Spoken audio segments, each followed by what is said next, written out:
Hello, I'm Alex Jones, a syndicated radio and television host based in Austin, Texas. And for many years, I've been exposing the criminal activities of the global elite, also known as the New World Order. And this collection of power-mad megalomaniacs has been using a successive string of terrorist events to usher in their corrupt world government. A world government where populations, their own documents show, will be herded into compact cities, will be issued national ID cards, and yes, even implantable microchips. But in this film, we're first going to look at some historical examples of tyrants and governments, oligarchies alike, using crises, in many cases, terrorist events that they themselves perpetrate against their population, against their own bureaucracies, to create a crisis, to get the people to exchange liberty for so-called security. We're going to look at some historical examples of this, going back to Nero burning Rome to blame it on the Christians, and then fast-forwarding to Adolf Hitler burning the Reichstag shortly after being elected, the governmental building, to blame it on his political enemies, to destroy their Bill of Rights and Constitution, and to announce martial law. Then we'll look at the Northwoods document from 1962, where the Joint Chiefs of Staff and many other sectors of the federal government to the highest levels were planning to blow up airliners full of Americans, full of American citizens.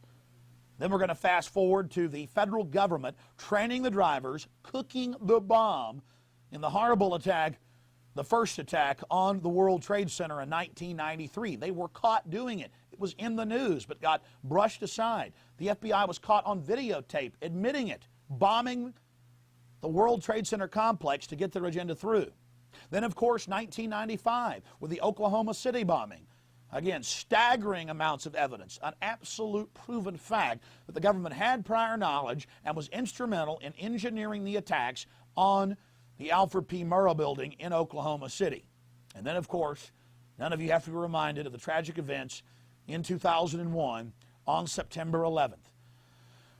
My friends, the government just didn't have prior knowledge of September 11th Al-Qaeda attacks. They actually funded, trained, protected, coddled, shepherded Al-Qaeda into this country, trained many of the terrorists at the Pensacola Naval Air Station, USA, threatened FBI and defense intelligence officers who tried to stop Al-Qaeda, threatened them with arrest. Bush signed, now public document, W199I, 2 months before September 11th, threatening them with arrest if they tried to stop Al-Qaeda. And now his approval rating went from 45% to 90+%. The USA Patriot Act that has just eviscerated the Bill of Rights and Constitution has been passed, and yes, it pertains to Americans. Their cashless society, compact city, control grid is falling into place. The people were preconditioned before all of these terrorist attacks to give up their liberties, and then the government will be able to protect them from terrorists. Look at who really stands to gain from this. Look who has the motive. You know, we tripled the FBI's anti-terrorism funding in 1996 after Oklahoma City. They didn't protect us in 2001 from Al-Qaeda, did they? No, they funded and protected them, took their names out of the customs computers, took their names out of the airport computers. Nursed bin Laden back to health in a U.S. hospital. You're going to see all the evidence. We had a war on drugs. There's triple the heroin, double the cocaine on our streets. Government's own numbers than there was 8 years ago. Our prison population has gone from 1.3 million to 6.5 million in the last 2 years, going into 2002, with the numbers only expanding. We had a war on poverty. There's more poverty. A war on illiteracy. There's more illiteracy. Now they're going to have this war on terrorism. You're going to see only escalations in it because the government only gets more power, more control over our lives, more funding after each horrible event. 12 people die at the first World Trade Center attack, 168, Oklahoma City, 3,000 plus, the second World Trade Center attack by the government. And now they're telling us get ready for more attacks. And yes, if we don't take microchips, if we don't accept a microchip population, then we're going to get attacked again. And already the states admit they'd already been implementing a national ID card scheme. And then, of course, the total goal. Why the New World Order is pushing all of this. We know they want tyranny. We know this global government is behind it. They're now publicly talking about a New World Order. How did they get all this? And what's their final goal? A world population reduction of 80%, everyone crammed into compact cities, and yes, the United Nations is preparing to release mass plagues on the earth because the elite want the life extension technology for themselves. They know that technology is a double-edged sword that can be used to empower humanity or that can be used to totally enslave humanity. And they know they're in a race against time, that their window of opportunity is closing. And they've got to dehumanize us. They've got to enslave us here on the global plantation now, or they're going to lose control. The New World Order is run by absolutely ruthless individuals, hell-bent on dehumanizing the entire human community, obsessed with total control. These megalomaniacal Satanists are absolutely sworn to the creation of a worldwide tyranny called the New World Order. This is the evidence, and it is conclusive. 911, the road to tyranny. War. Empires are built and maintained by it. Populations rally during time of war. Nothing centralizes power like it on Earth. All throughout history, leaders have used this unifying force to control populations. Humans instinctively shift into mindless groupthink when faced by an outside threat, whether real or manufactured. But now, in the 21st century, the system of control continues, but with more sophistication. You see, if there isn't an enemy to fight, you have to manufacture one. In AD 64, on the 10th of August, Nero, emperor of Rome, set the city ablaze while he fiddled. You see, he had a problem. The Christians were getting too popular. Of course, after he torched Rome, people were more than happy to rip them limb from limb in the arena. The persecution of the Christians is only one of many ancient examples of governments persecuting populations after creating crises. On February 15, 1898, treason was committed by William McKinley's Navy when they blew up their own ship in Havana Harbor to create a pretext for war with the Spanish government. Adolf Hitler had already been elected president, but he wanted to abolish the chancellery and make himself Fuhrer. And to do that, he had to create enough of a crisis to create massive levels of fear in the population so that they would willingly lay down their republic and give it into the hands of this monster.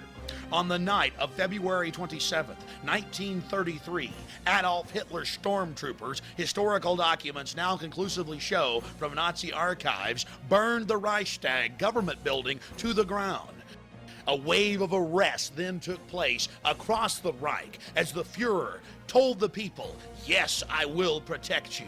You will have a utopia world. Everything will be given to you by the state as long as you offer total fealty and support of your Fuhrer. The people bought the utopia and were totally enslaved.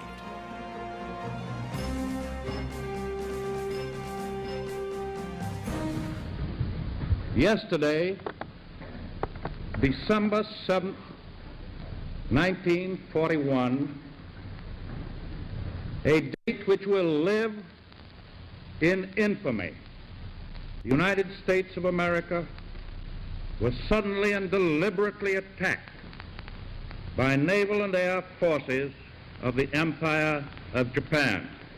It may have been a surprise attack to the American people, but not to the federal government and the military. Months before the attack, they knew the Japanese were preparing for an all-out assault in the Pacific.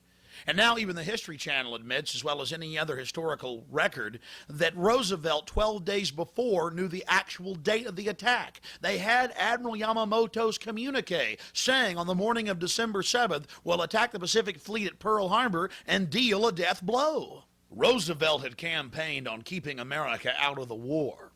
But his backers had been funding the Japanese war machine for years, as well as funding and encouraging Hitler's blitzkrieg. They needed a global crisis to bring in a global government and the birth of the United Nations.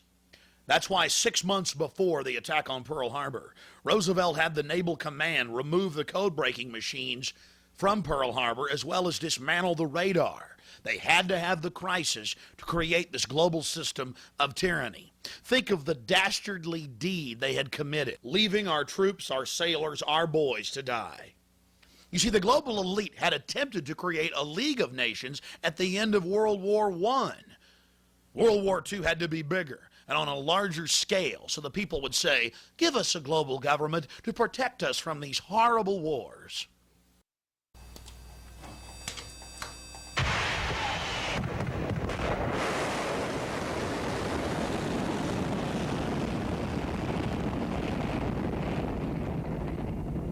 Good evening, my fellow citizens.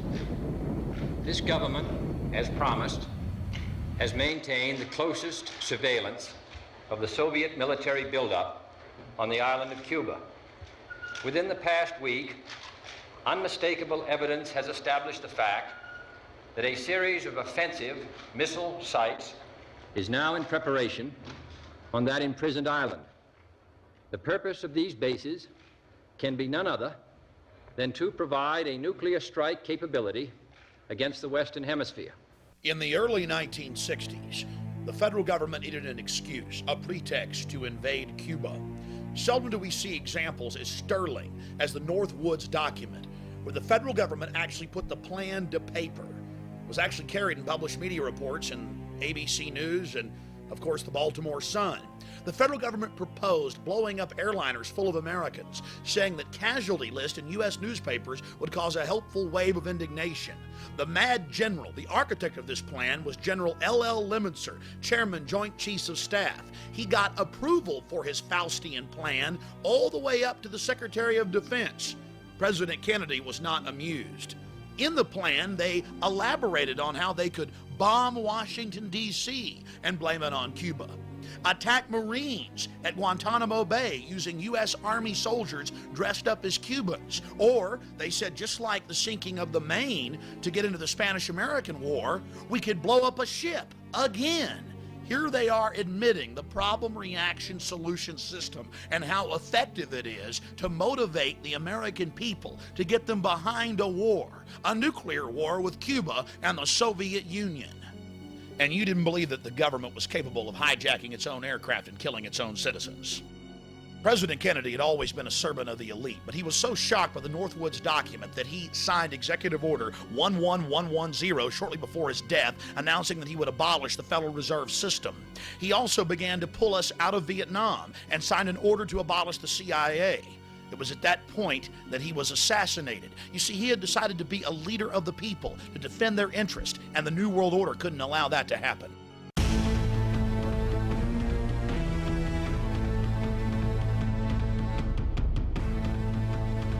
Now you'll see the evidence of the federal government targeting the World Trade Center twice. October 28th, 93, and October 31st, 1993, New York Times, as well as the December 15th Chicago Tribune. The federal government was actually caught on tape by their informants, ordering them to let the bombing go forward, to cook the bomb, to give the terrorists the detonators, to create yet another crisis, this time to usher in a police state and a war upon the American people. Unlike the Northwoods plan, the FBI actually carried out the attack on the World Trade Center in 1993. They actually hired a retired 43-year-old former Egyptian army officer, Ahmad Salam, and paid him $1 million and gave him real explosives, a detonator, and told him to build a bomb and to give it to the foolish people that he was controlling to allow them to attack the World Trade Center complex. There was only one problem with their plan. Mr. Salam was not as ruthless and sociopathic as the FBI and their globalist controllers. He began to get very concerned right before and, of course, after the attack, saying, "Why are you giving me real explosives if this is just a sting operation?" When they told him to go ahead and let the attack go forward, he secretly recorded the head of the FBI in New York ordering him to let the bombing take place. It's very important to understand that all the evidence you just saw is documented, 110%. It is part of the public record. The FBI admits it, but the media wrote a few stories about it. There were a couple of nightly newscasts. It was never heard of again. But unlike Pearl Harbor, where the government allowed the Japanese to attack as a pretext for war, the federal government financed and controlled this attack on the World Trade Center to create a system of anti-terrorism, to sic a homeland security system on the American people. There was only one problem. The drivers of the truck didn't park it up against the main support column as they had been ordered to do by Mr. Salam and the FBI. No, my friends, they parked it about a dozen feet away, and so it didn't bring down the building. And in consequence, they didn't get the massive death toll they needed to create the martial law system they were hell-bent on implementing against our constitutional republic and the American people. To the American people's horror, the feds finished the job on September 11th, 2001.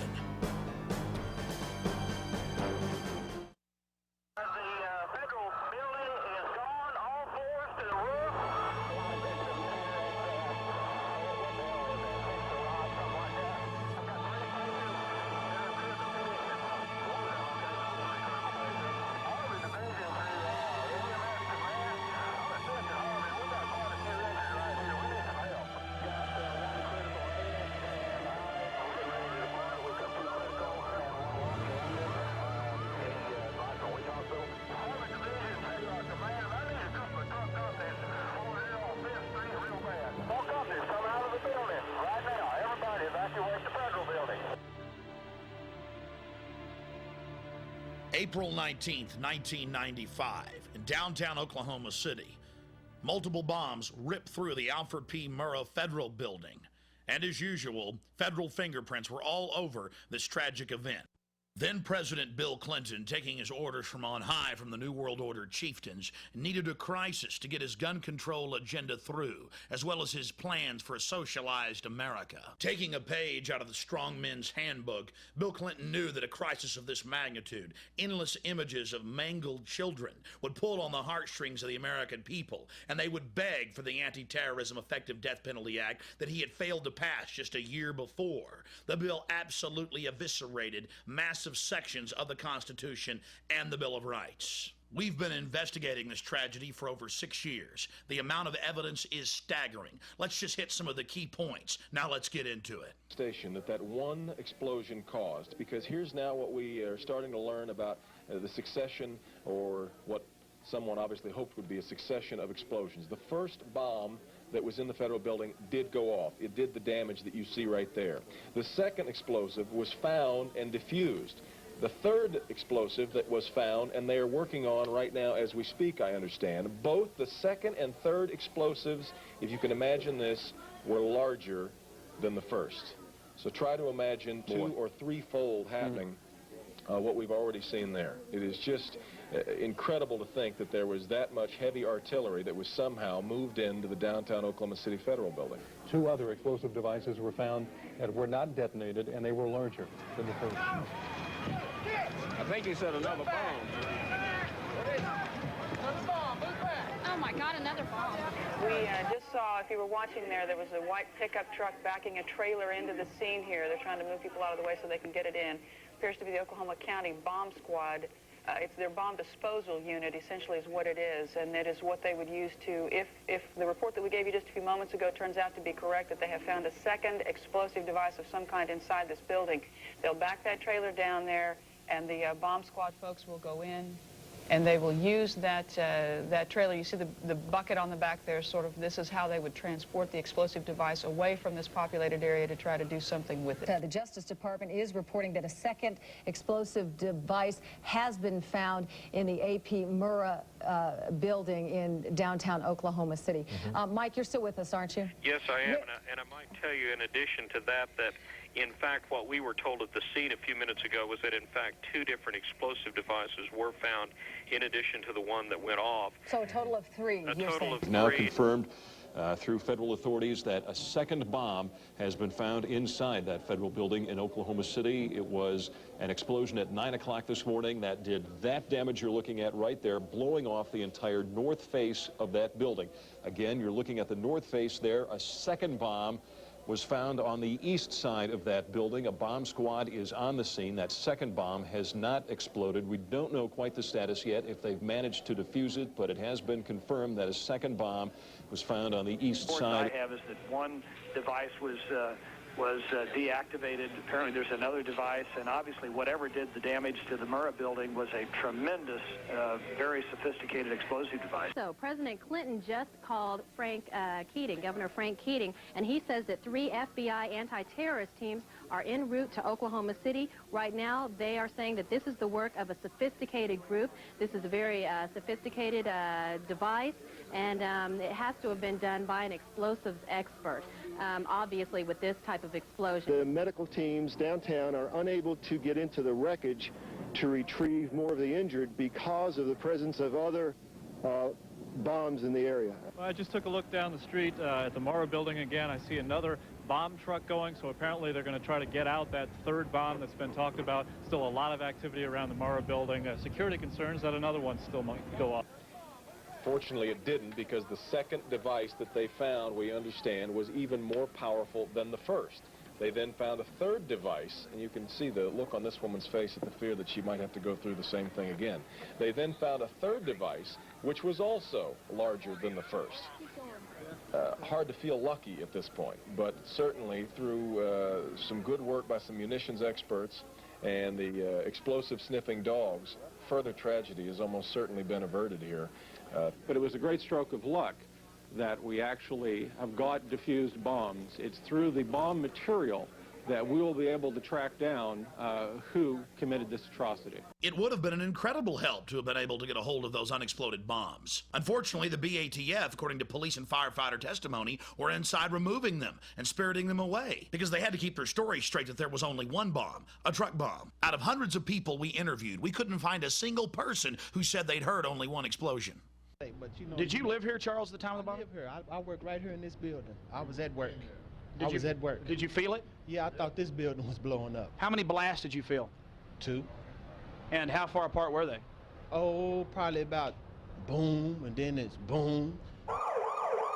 It's a historical fact, part of the public record, that there were multiple devices inside the Oklahoma City building, and that there were at least 2 explosions. The emergency radio transmission transcripts show clearly that the police and firefighters were on the record witnessing the BATF removing unexploded devices. But you see, we have the actual scientific fact. We have the University of Oklahoma's own seismograph reports, as well as the U.S. Geological Survey reports. 2 different scientific institutions showing multiple explosions. But you see, McVeigh would have had to have had accomplices, and that didn't fit in to the federal story, especially if the reality showed that it had to be somebody who had access to a federal building for long extended periods of time.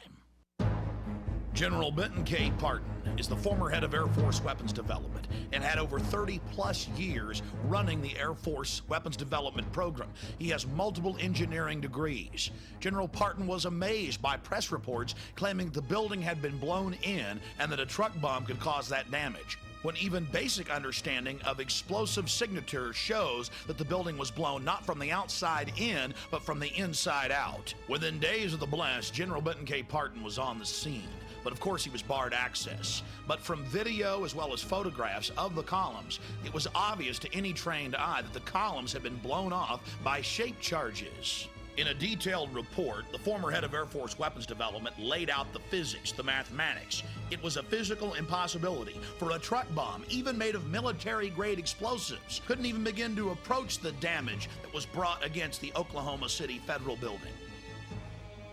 Now the seismographs come in. You see, the seismographs first registered one distinct explosion and then a group of explosions so close to each other that they couldn't be separated.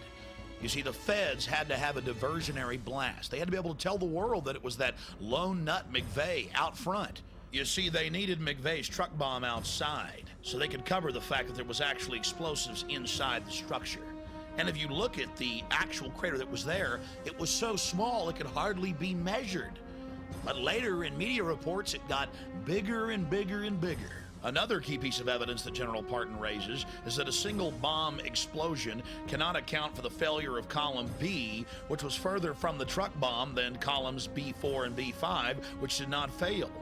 He concludes that the asymmetrical nature of the damage to the Murrah building is one indication of demolition charges were being used in the bombing.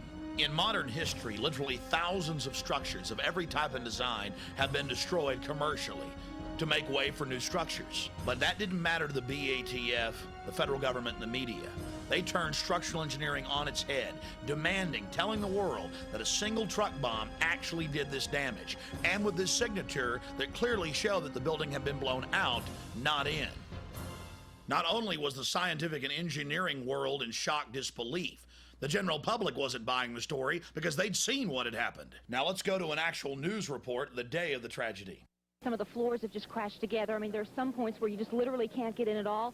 And then from Chopper 4, at some particular points, we could see all the way through the building. That's the force of the explosion. It just blew out all the walls and everything inside. Blew out all the walls, blew out all the walls, blew out all the walls. Outraged by the federal cover-up, leaders from across Oklahoma, led by State Representative Charles Key, banded together to put together the final report, 550 pages detailing this criminal federal operation. Now let's look at the cowardice of the BATF. You see, they got a warning, but they didn't pass it on to the children in the daycare center. What he told him is that he thought that they had received a tip that morning of the bomb. Yet another witness, a rescue worker, says after she talked with an agent at the bombing scene, she also suspected the ATF was warned and agents stayed away from their office that morning. I asked him if his office was in the building, and he said yes, and I asked if there were any ATF agents that were still in the building, and he said no, we weren't here. Witness number one approached an ATF agent nearby. He claims he asked the agent what had happened, and witness number one says this is what the agent told him. He started getting a little bit nervous. He tried reaching somebody on a two-way radio. Couldn't get anybody, and I told him I wanted an answer right then. He said they were in debriefing. None of the agents had been in there. They had been tipped by their pagers not to come into work that day. Plain as day out of his mouth. They were tipped. Why wasn't anybody else? There was a lot of people, good people, died down there. And if they knew, they should have let everybody else know. Oklahoma City paramedic Tiffany Bible, who heroically responded just minutes after the blast on April 19, 1995, swore in an affidavit that when she arrived, the BATF was in full mop gear, bomb gear that takes at least 30 minutes to put on. When she asked them, oh my goodness, were you guys hurt inside the blast? They said, no, we got tipped off by our pagers not to come in today. Agents forewarned about a bomb in Oklahoma City. Did they know the Murrah building was a target? The ATF says no, absolutely not. But tonight in a story you'll see only on the news channel, you're about to hear otherwise from people who were at the Murrah building that morning.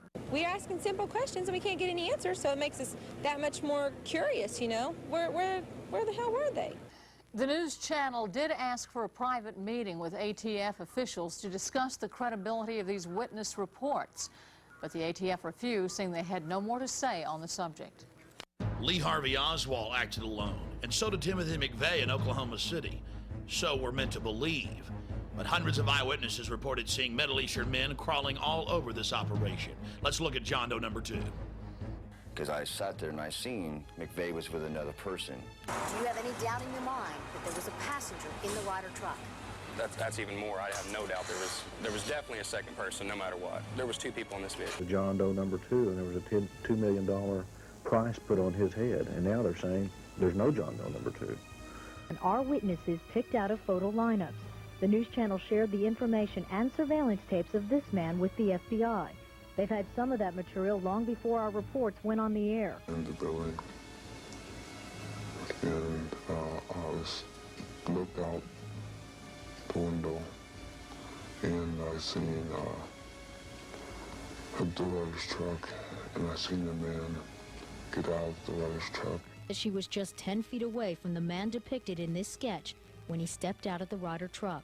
He was olive complexion, and he had black curly hair. He was wearing the baseball cap, but his curls were sticking out of his head. It was short in the back, but you could still see the curls in his hair. He was not American. He was foreign. You can tell by his skin, his face, the way his face was. We asked FBI Dan Vogel if John Doe number 2 is still part of the investigation. Does he exist? The answer, yes. The FBI is still trying to locate and identify John Doe number 2. The man in our reports is Iraqi. Today, the FBI says they are not pursuing a Middle Eastern connection. This doesn't mean it has been ruled out. That could change tomorrow. State, local, and federal police around the country actually detained dozens of Middle Eastern men trying to exit the country. Former Iraqi Republican Guard officers like Al Husseini Hussein. Despite all this evidence, the Clinton Justice Department said, release them. We don't want to talk to them. There is no Middle Eastern connection. In the making of this documentary film, our team has interviewed scores of former FBI agents, current FBI agents, police officers, detectives who were on the scene and who worked the case. They arrested members of the Iraqi Republican Guard while trying to flee the United States. They would open up their bags and find blue jogging suits, bomb-making materials. They would try to hold them, try to charge them. They could have convicted them in front of a jury, according to my sources. But Bill Clinton demanded their release. Later, I interviewed David Shippers, the man that impeached Bill Clinton, that brought down the mob in Chicago. And David Shippers stated that the Oklahoma City bombing team was the same people involved in the World Trade Center attack on September 11th. And guess what? Al Husseini Hussein was actually working in the Boston airport. It's amazing. Now we see the grand plan of the feds. These people are actually working for them. All the evidence shows. And the details are chilling. We'll also focus on surveillance cameras that caught the bombing on tape and maybe the men behind the bombing. The news channel has new information tonight that there's a chance surveillance tapes could be the smoking gun evidence. Now, we asked candid questions in a rare face-to-face meeting with ATF officials close to the investigation. We learned that video collected from downtown businesses the morning of April 19th may someday be played before a jury. Officials won't say who or what exactly is on the tape. However, numerous sources have confirmed the tapes exist and that they reveal more than one bomber.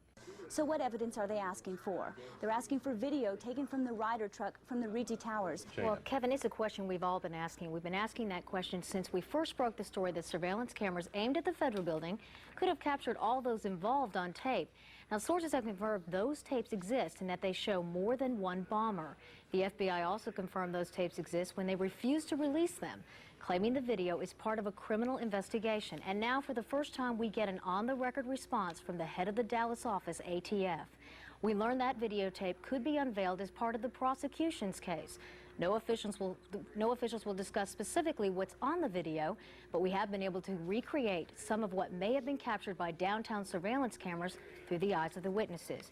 Now, you're looking at a computer recreation of the final movements of the Ryder truck according to the people who crossed its path at 5th and Harvey, moments before the explosion.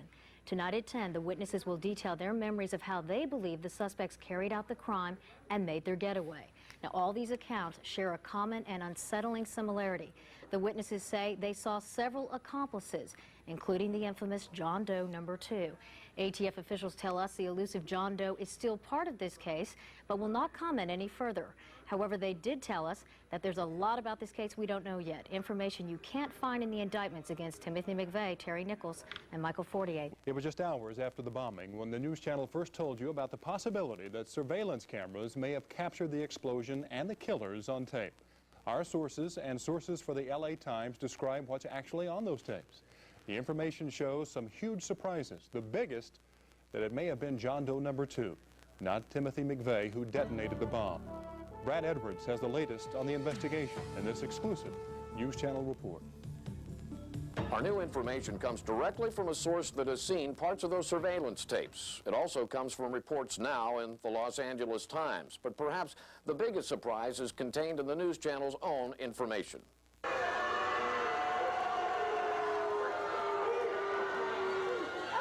Timothy McVeigh was not the last person to leave the Ryder truck. In fact, another man sat inside the cab of the truck after McVeigh got out. We believe that man is John Doe number 2, a man who, for all we know, is still on the loose, leaving open a vital question. Was it John Doe number 2 who actually set off the bomb, not Timothy McVeigh, as we've all been led to believe? News Channel 4 has for weeks been demanding copies of the surveillance tapes from the FBI. The federal government so far is dragging its feet. But many people in the investigation have seen the tapes, and now so has a source willing to describe to the news channel what the tapes show. The LA Times report shows there was a surveillance camera near the corner of 5th and Harvey and another near the corner of 5th and Robinson. Federal investigators recreated the time sequence leading up to the bombing by matching the video and still photos from the surveillance cameras. Since we can't show you the tape ourselves, we're reenacting what our source says he saw on those tapes. As witnesses told the news channel before, the tapes show the Ryder truck parked in front of the Murrah building where we now know the blast went off. As witnesses also told us, the tape showed 2 men sitting inside the Ryder truck. A man strongly resembling Timothy McVeigh gets out of the driver's side, steps down. He then appears to have dropped something on the step up into the truck. He bends down and appears to pick something up off the step. Then he turns and walks directly across 5th Street toward the Journal Record building. All this time, John Doe number 2 is still inside the Ryder truck's cab, sitting on the passenger side. Time passes. The surveillance tape is time-lapse photography. Without knowing exactly the time interval between shots, our source can't be sure how long John Doe number 2 sat in that cab. What was he doing all that time? Then the tape shows John Doe number 2 getting out of the passenger side of the Ryder truck. Again, the tape shows that a bombing witness accurately described what happened next to News Channel 4. I was standing in the building, and I looked out the window, and I seen the Ryder's truck, and I seen a man get out of the Ryder's truck. The tape shows John Doe number 2 getting out, shutting the passenger side door. He steps toward the front of the truck and is momentarily out of the frame of the surveillance camera. But shortly, he appears back in frame, walking toward the rear of the truck, still on the sidewalk in front of the Murrah building. Again, he turns east toward the front of the truck, looking toward the street. John Doe number 2 then walks diagonally across 5th Street toward the east, as if heading toward the YMCA or the intersection of 5th and Robinson. He again leaves the frame of the camera. Another camera shooting from another angle clearly shows the actual explosion that destroyed the federal building and killed 169 people. So what does the mysterious John Doe number 2 look like in the tapes? The man who stayed inside the Ryder truck, possibly triggering the bomb? Well, his features are obscured by a baseball cap in the portion of tape seen by our source. The same kind of cap shown in the composite drawing first released of John Doe number 2. The cap was a sports cap, flame style. The man himself was taller than the man resembling McVeigh and much thicker in build. He appears to have a dark or olive complexion. Our source saw only a few minutes of tape. He didn't see all of the almost 20 minutes of surveillance tapes that reportedly were distributed to FBI agents around the country to help in their investigation.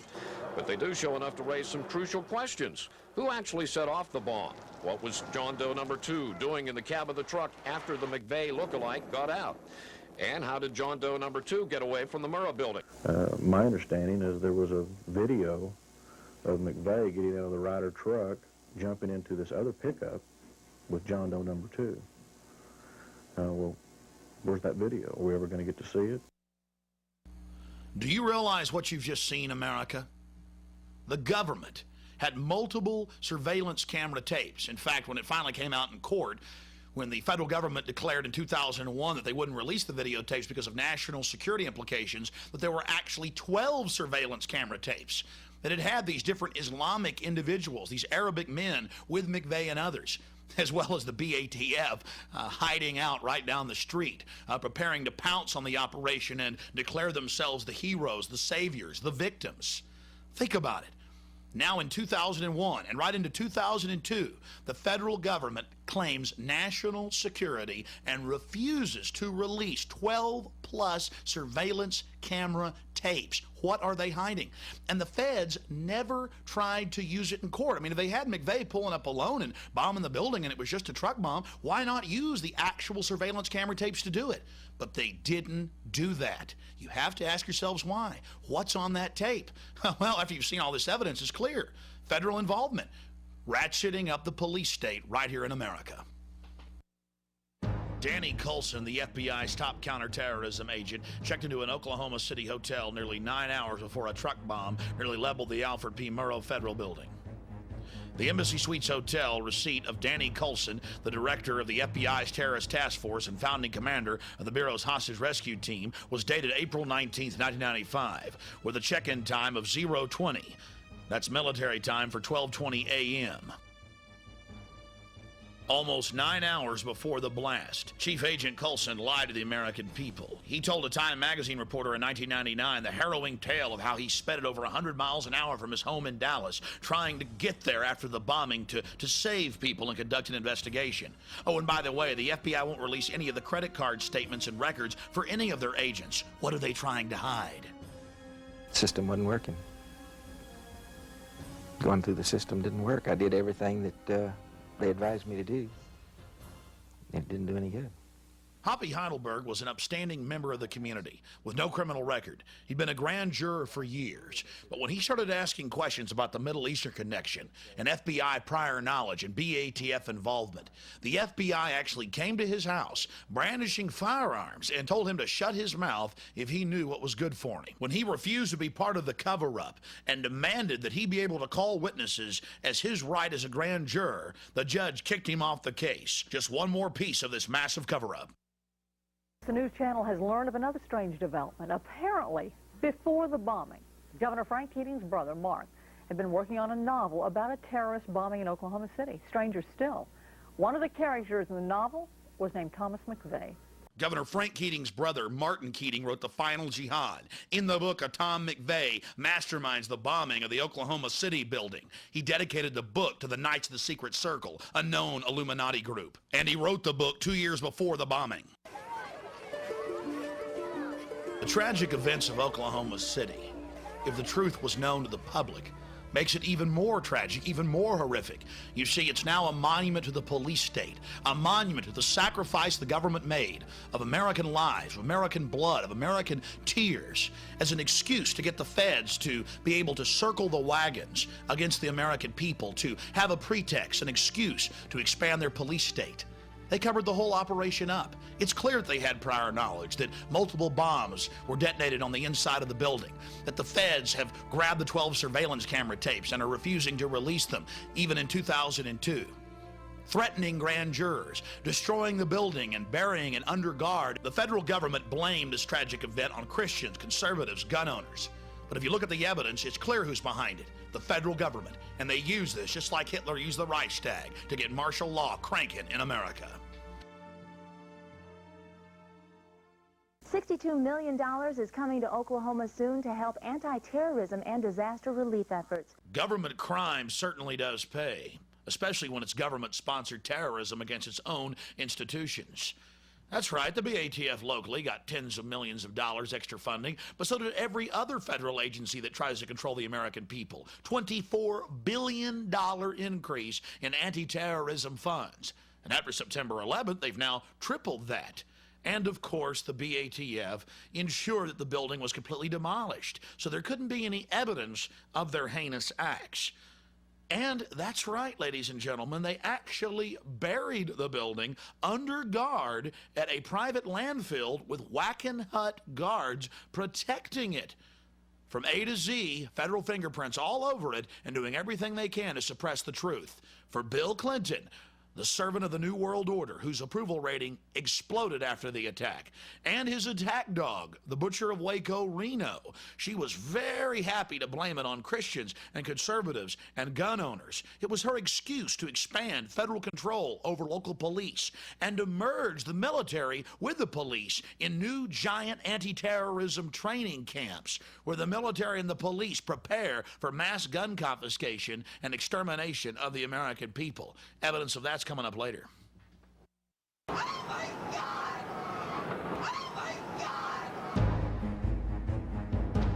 You've seen the evidence of government-sponsored terrorism throughout history. Now let's take a closer look at what happened on September 11th, 2001, and how it's being used to usher in a new world order. What is at stake is more than one small country. It is a big idea.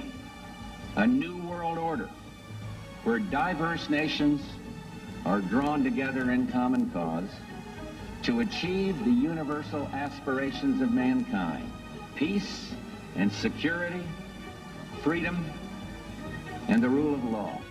Out of these troubled times, our fifth objective, a new world order, can emerge. Now we can see a new world coming into view. A world in which there is the very real prospect of a new world order. The Council on Foreign Relations, known as the CFR, an organization publicly sworn to destroy American national sovereignty and usher in a tyrannical world police state, could not contain their glee on September 12th, the day after the tragic attack. They announced their new world order. There is a chance for the President of the United States to use this disaster to carry out what his father, a phrase his father used, I think, only once, and hasn't been used since, and that is a new world order.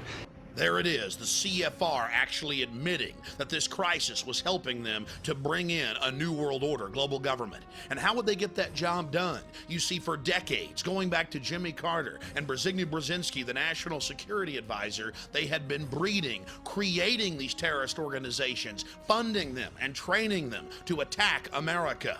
Brzezinski Brzezinski, co-founder of the Trilateral Commission with David Rockefeller and other luminaries of the global system, actually bragged in his 1998 book, these criminals love to brag, The Grand Chessboard, of how America would be attacked by Afghan terrorists and how global government, a war for global government, would then take place in Central Asia, how it could be used to roll out national ID cards and a global police state here in the United States. All of this being planned back in the 70s, 80s, and 90s. The relationship between the CIA and the Afghan freedom fighters, the Mujahideen, even predates Ronald Reagan. The bonds that were forged there with the Central Intelligence Agency led to the creation of their super asset, Osama bin Laden, the rich Saudi Arabian sheik whose family to this day builds all U.S. military bases in the Middle East, North Africa, and in Central Asia. It's on the record that bin Laden's a CIA asset, and every time an American president needs a distraction overseas, a ship or an embassy gets blown up. On October 12, 1998, the USS Cole, while docked at the port of Aden in Yemen, was attacked. 17 Americans were killed, 39 wounded. Sacrificed yet again on the altar of globalism. Just like clockwork, every time Bill Clinton was in trouble, an embassy, a ship, a barracks was blown up.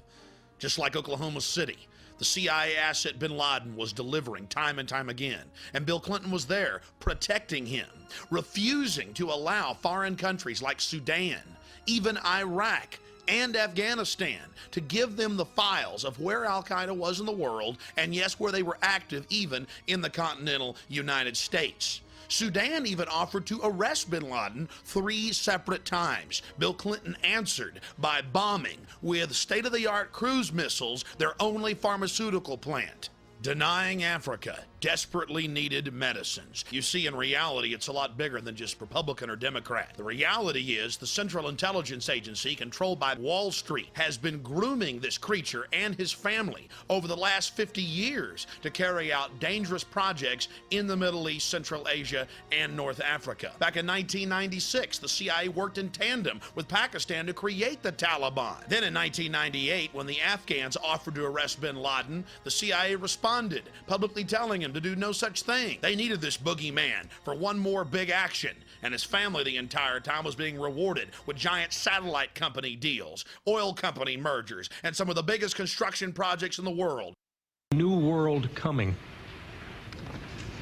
America will become increasingly vulnerable to hostile attack on our homeland, and our military superiority will not entirely protect us. Americans will likely die on American soil, possibly in large numbers. Americans will likely die on American soil, possibly in large numbers, possibly in large numbers, possibly in large numbers. Shortly after September 11th, witnesses came forward documenting that bin Laden had actually met and planned the September 11th attacks with the CIA for 10 days in Dubai in an American Army hospital. French intelligence was so upset by what they had learned that they actually got media reports published before September 11th, specifically warning that bin Laden was planning to hijack aircraft and fly them into tall buildings in downtown Manhattan, as well as the Pentagon. Of course, the Pentagon, the Defense Department, didn't need to be warned. First media reports that came out said that 5 of the hijackers had been trained at the Pensacola Naval Air Station. Later media reports in the Pensacola News Journal confirmed that 3 of the hijackers had been trained at the Pensacola Naval Air Station 2 years before September 11th. The San Francisco Chronicle also reported that one of the top lieutenants of Al-Qaeda was actually an FBI asset, not to mention a member of the U.S. Army. The next piece of evidence you're about to see is the biggest smoking gun of them all. President George W. Bush signed Presidential Decision Directive W199I, telling FBI agents as well as defense intelligence officers that if they tried to stop Al-Qaeda, they would be arrested under national security implications. It's been in every publication from the Wall Street Journal to the Washington Times. Actual lawsuits have now been filed by FBI agents who are outraged by the fact that they were not allowed to stop Al-Qaeda. The global crime syndicate that George W. Bush and his family fronts for has everything to gain from the September 11th attacks: a national ID card, a national control grid, a cashless society. It's part of the public record. George Bush signed the documents threatening defense intelligence and FBI agents with arrest if they stopped Al-Qaeda. This is the most absolutely treasonous, treacherous thing he could possibly do. George Bush is a mass murderer. Before the Bush administration shut him down, CNN's American Morning with Paula Zahn actually reported that FBI Deputy Director John O'Neill resigned because he felt the U.S. administration was obstructing the FBI and their attempt to stop Al-Qaeda. They went on to report that Bush signed W199I, restricting the investigation. Again, this is high treason, absolute fact. George Bush signed this public document. BBC has a copy of it, and George Bush is an intimate partner with bin Laden, a traitor to America. Months before September 11, 2001, Indian as well as Pakistani diplomats had gone public with the fact that U.S. Special Forces were massing in Tajikistan, preparing for a full-scale invasion of Afghanistan. So the U.S. government was massing troops outside Afghanistan, publicly getting ready for an invasion right before September 11th. Another smoking gun, another red flag. We already talked about the Deputy FBI Director, John O'Neill, quitting because George Bush signed an order not allowing him to stop Al-Qaeda. You're probably wondering, why doesn't he go public now? Well, there's a problem. Mr. O'Neill is dead.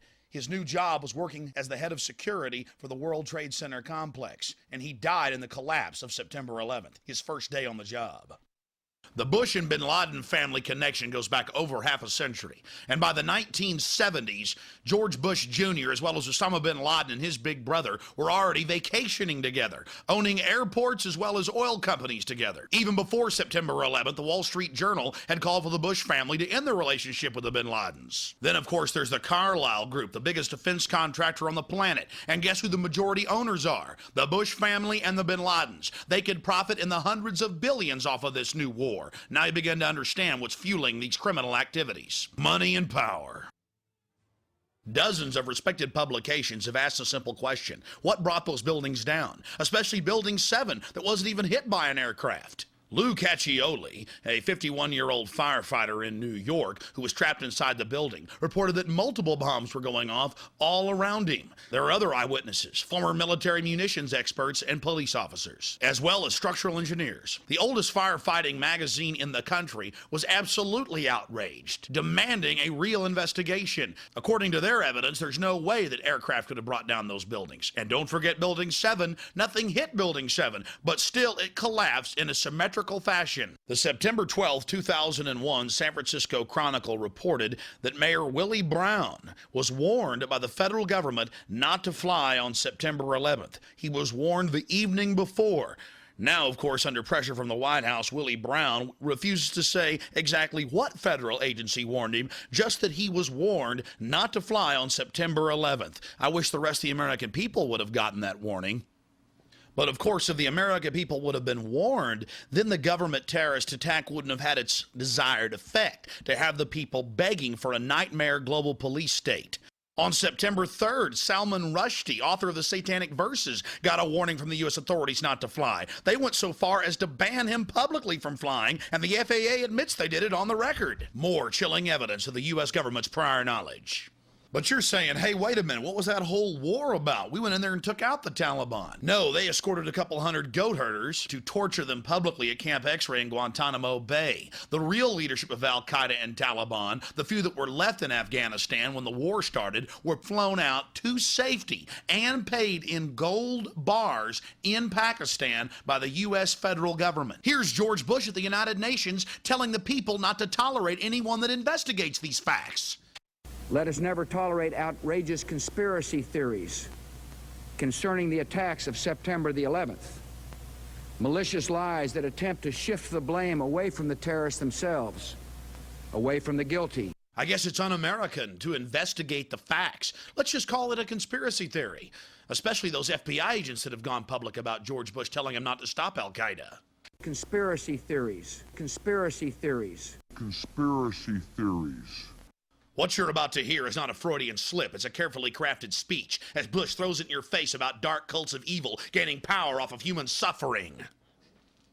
The hijackers were instruments of evil who died in vain. Behind them is a cult of evil which seeks to harm the innocent and thrives on human suffering. Theirs is the worst kind of cruelty. The cruelty that is fed, not weakened, by tears. Theirs is the worst kind of violence. Pure malice while daring to claim the authority of God. We cannot fully understand the designs and power of evil. It is enough to know that evil, like goodness, exists. And in the terrorist, evil has found a willing servant. Evil has found a willing servant.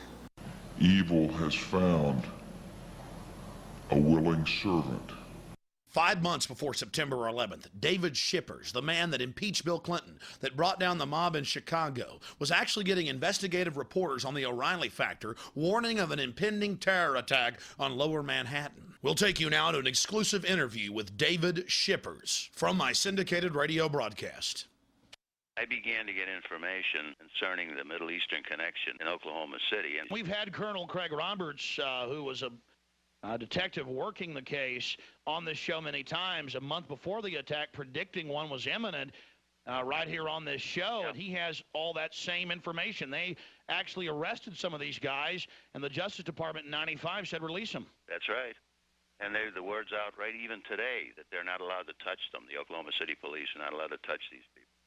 And again, from what I'm understanding, they're up to something again in Oklahoma City. I don't know what it is or what their target is, but these same people are at it again. Now, later you got it from FBI agents in Chicago and Minnesota that there was going to be an attack on Lower Manhattan. Everybody, yeah. I mean, it's everybody, and that's what started me calling. I started calling out there. First of all, I tried to see if I could get a congressman to go to bat for me and at least bring these people out there and listen to them. I sent them information, and nobody cared. It was always, we'll get back to you, we'll get back to you, we'll get back to you. Then I reached out and tried to get to the Attorney General when finally we got an Attorney General in there that I would be willing to talk to. And again, I used people who were personal friends of John Ashcroft to try and get him. One of them called me back and said, all right, I've talked to him. He will call you tomorrow morning. This was like a month before the bombing. The next morning I got a call. It wasn't from Ashcroft. It was from somebody in the Justice Department. One of his handlers. Yeah, and I started telling him the situation. He said, well, you know, we don't start our investigations at the top. I said, I'd like to talk to the Attorney General because this is vital. And he said, we don't start our investigations at the top. Let me look into this, and I'll get back to you. Well, as I sit here today, I've never heard from him. Now, again, David Shippers, I mean, you're big in Washington. You were the top lawyer that got Clinton impeached. You're highly respected. You know the senators, the congressmen. You're calling up. You've got these FBI agents and others feeding you this information. They're being pulled off the cases. They're angry. That's even been in the news now for Minnesota and Florida and Illinois. They know what's going to happen. The Sudanese in 96 and 98 tried to arrest bin Laden for Clinton, tried to give us the names of al-Qaeda. Clinton wouldn't take it. Didn't want any part of it. Wouldn't touch it. So we've got all this developing. We've got police officers and FBI on the ground who know who bombed Oklahoma City. They've got them in custody with blue jogging suits and bomb-making components. They're ordered to release them. All this is unfolding. 3,500 to 5,000 Iraqi Republican Guard. We know there's a Saddam-Iraqi connection here. I mean, they knew this. Why in the world, David Shippers, did they allow this to take place is the question. I'll tell you something. This is one of the things that, to me, it is almost inconceivable that with the knowledge they had that they would turn their back, just assume that they had investigated and gone in after the Oklahoma City bombing as they're doing now. There never would have been an attack on the trade towers.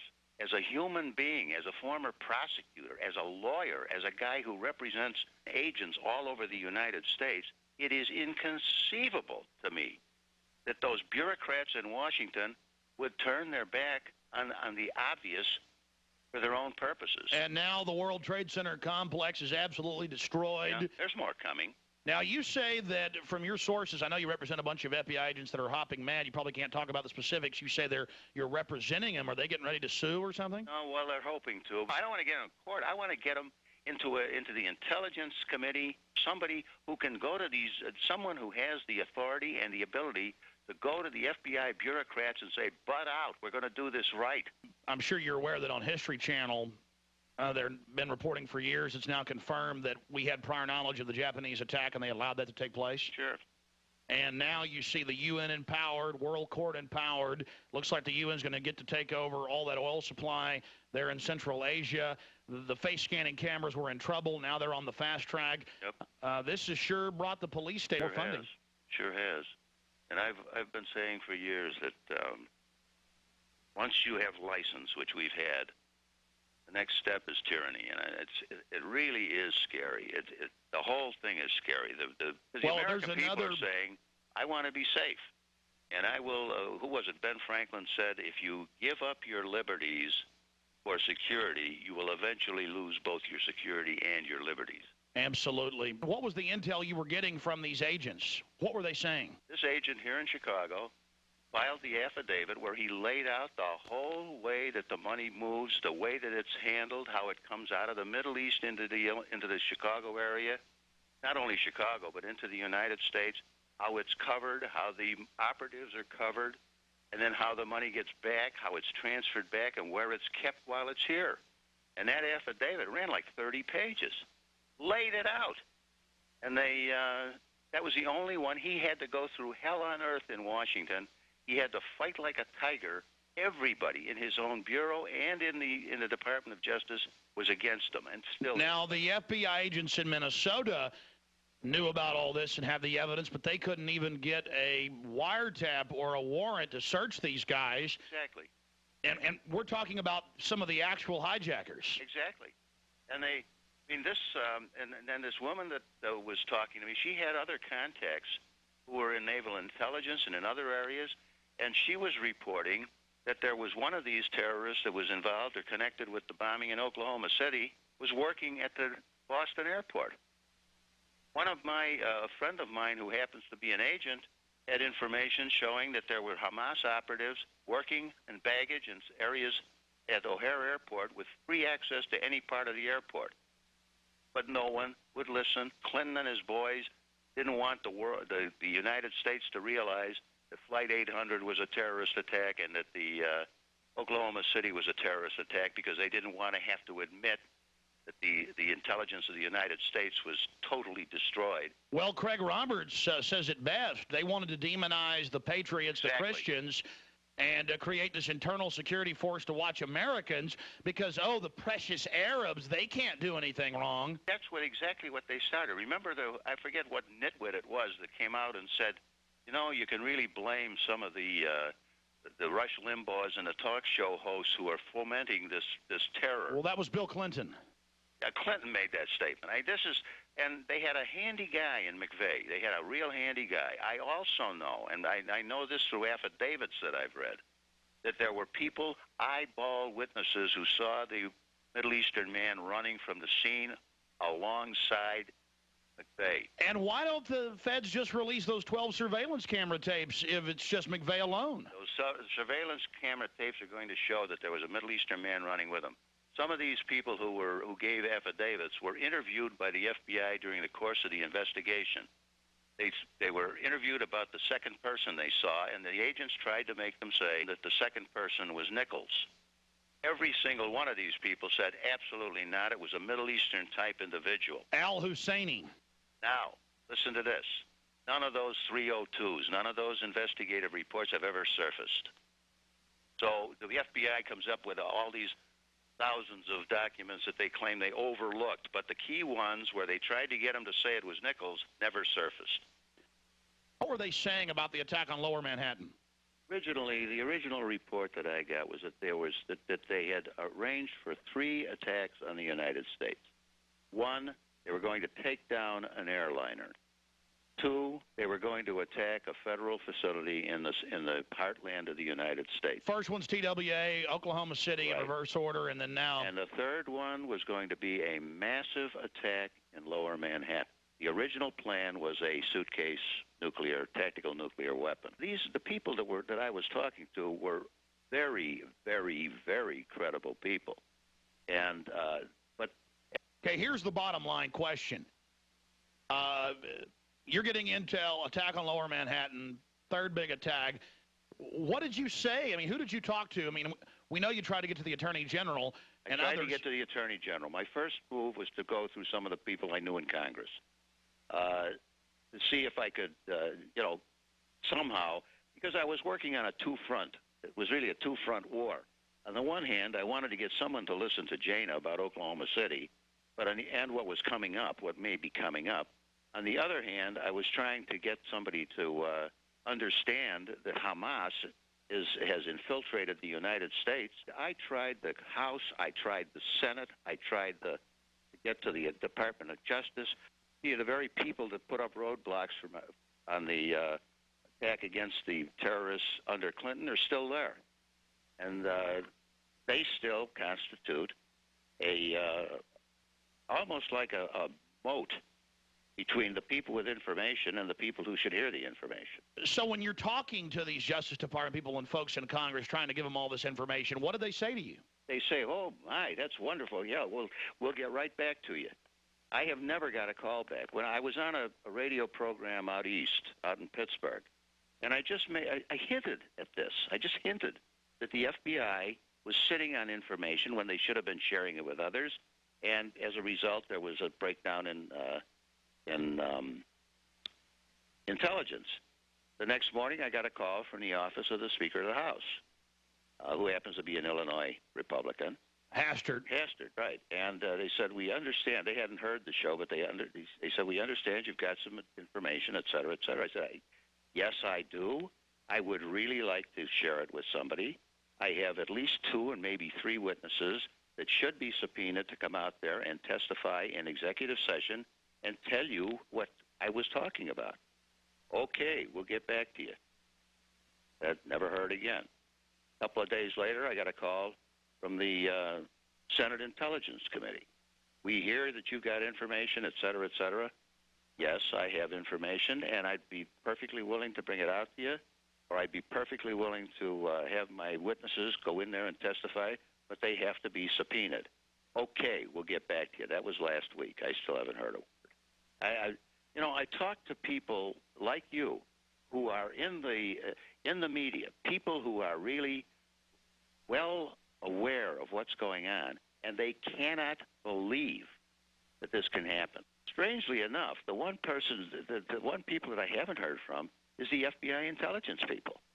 Of course, if I did hear from them, I wouldn't talk to them anyhow, now, because they're totally incompetent. They got their funding tripled after the first... Boy, that's great. They can all get a raise, and they can all sit around and tell everybody that their informants tell them this and informants tell them that.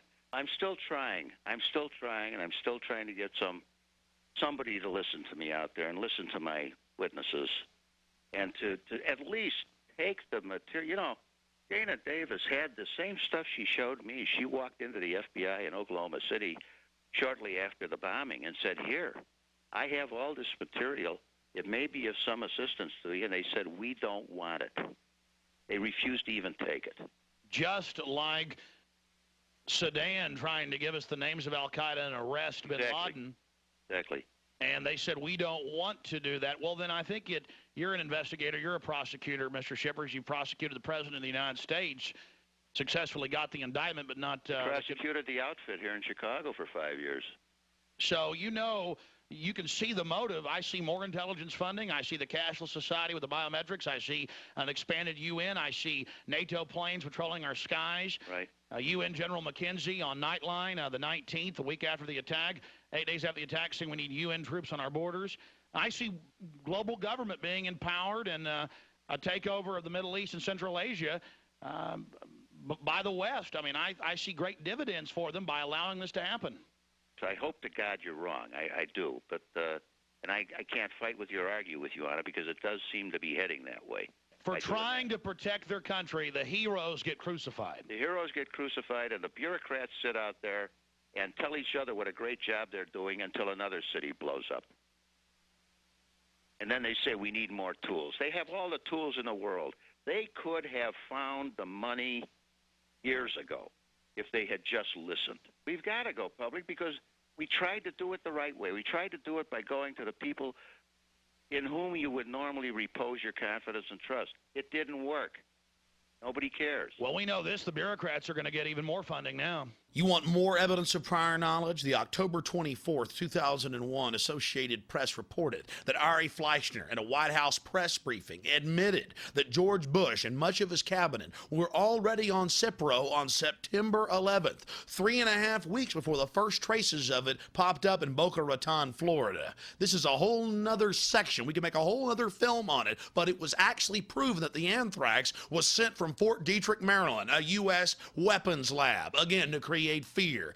Another smoking gun. It never ends. I know the information in this documentary film is extremely painful, but the facts are the facts. Bush signed a document blocking the FBI and Defense Intelligence from stopping al-Qaeda. They're actually suing him over it now. And realize that it's Democrats as well. The New World Order controls things at the top, and if we don't hold government responsible, they're going to use this terror to get more control over our lives. Now President Bush is seeking to restrict Capitol Hill probes. He had Dick Cheney call 6 separate congressional committees and threaten them, telling them not to investigate September 11th. And of course, the president has also activated the secret government. For the first time in history, FEMA command bunkers are brimming with National Security Agency personnel. And on top of it, Congress wasn't even advised. Neither the Senate leader nor the Speaker of the House were even told, despite the fact that they are in the direct line of ascension in the chain of power. Why isn't the president including elected officials in the continuity of government program? Back in 1999, there was a rising young star in Russia. He just stepped down as the head of the KGB, the new FSB, Vladimir Putin. He was Boris Yeltsin's top deputy. But how was he going to get into office when the polls showed the people didn't want him? Simple. he was caught blowing up 3 separate apartment buildings. That is, members of the FSB were, with explosives. Moscow police actually arrested them. Now in 2002, members of the FSB, the Federal Security Bureau, have gone public with the information, as well as explosives experts and Vladimir Putin's best buddy, Boris Berezovsky. They seized his media empire when he reported the facts. Again, Moscow police, back in 1999, actually caught members of the FSB planning the bombs in a 4th building to create fear throughout the population. Now, other top government officials have gone public, saying that they knew the government was actually preparing to bomb buildings in 1999 as a pretext for control. And now they're actually seizing the videotape that proves it when Russian journalists, as well as Russian politicians, try to bring the film back into the country. So, carrying one of them terrorist manuals, are we? It's Ashcroft standing over Uncle Sam reading a book that says the Bill of Rights. Sounds like a joke, doesn't it? You're about to see the evidence. It's actually the facts. They're teaching police that if you read the Bill of Rights, you're with the terrorist. What has America come to? We're becoming more and more Sovietized every single day, and our new gracious homeland leader is George W. Bush. It's a sick joke. Who really stands to gain from this terrorism? The evidence is clear. The forces of the New World Order. Now let's talk about terrorism. Let's talk now about terrorism and about those who see violence against innocent civilians as a legitimate means, in their view, to achieve their ends. This new law that I signed today will allow surveillance of all communications used by terrorists, including emails, the internet, and cell phones. The answer is yes. It's a war we have to win if we're going to protect the people of this country. I think the real issue is, what do we sacrifice, what do we give up in the process? So there is going to be a continuing trade-off between security and liberty and freedom going forward in the 21st century. Security is having this discussion right now with the political leaders, and we're probably going to be asked to do some things that many people might not like, because it's going to call into question some of the freedoms that we have had. Politics of terror. In the 20th and 21st century, inspection of any major terrorist event reveals that it is actually governments financing terrorist organizations to get a desired political outcome, to condition their population to accept higher levels of control. You've seen Hitler, Stalin, Mao, you've seen them all do it throughout the 20th century. And now in the 21st century, they're telling us it's going to be the century of terror and the century of a new world order. Look at the U.S. government. They tell us to give up our rights while our borders stay wide open, while tens of millions of people pour across our borders, come in through our ports, and land on airplanes. They have the nerve to tell American citizens that we must accept a national ID card in the name of safety. Use some common sense. The government tells us to leave the borders open even after September 11th and then treats us like slaves. Doesn't make any sense unless you're a slave master. You see, ladies and gentlemen, you have been declared the terrorist. You're looking at an FBI flyer, and they've gone out nationwide, where the FBI actually states that Christians, conservatives, gun owners are part of terrorist organizations. Defenders of the U.S. Constitution are listed as terrorists. If police encounter them, call the FBI anti-terrorism hotline immediately. Even defenders of the U.S. Constitution, people that make numerous references to the U.S. Constitution. Wait a minute, I thought police swore an oath to protect and defend the Constitution. Not in the new America, not with an America with a big fat K. Face the facts, America. You are the terrorist. Abby Newman claims the checkpoint was unconstitutional. State police say the stop was legal, and Newman took it too far when she assaulted them. You can take a look at the video from the trooper's car taken here from the website Infowars.com and judge for yourself.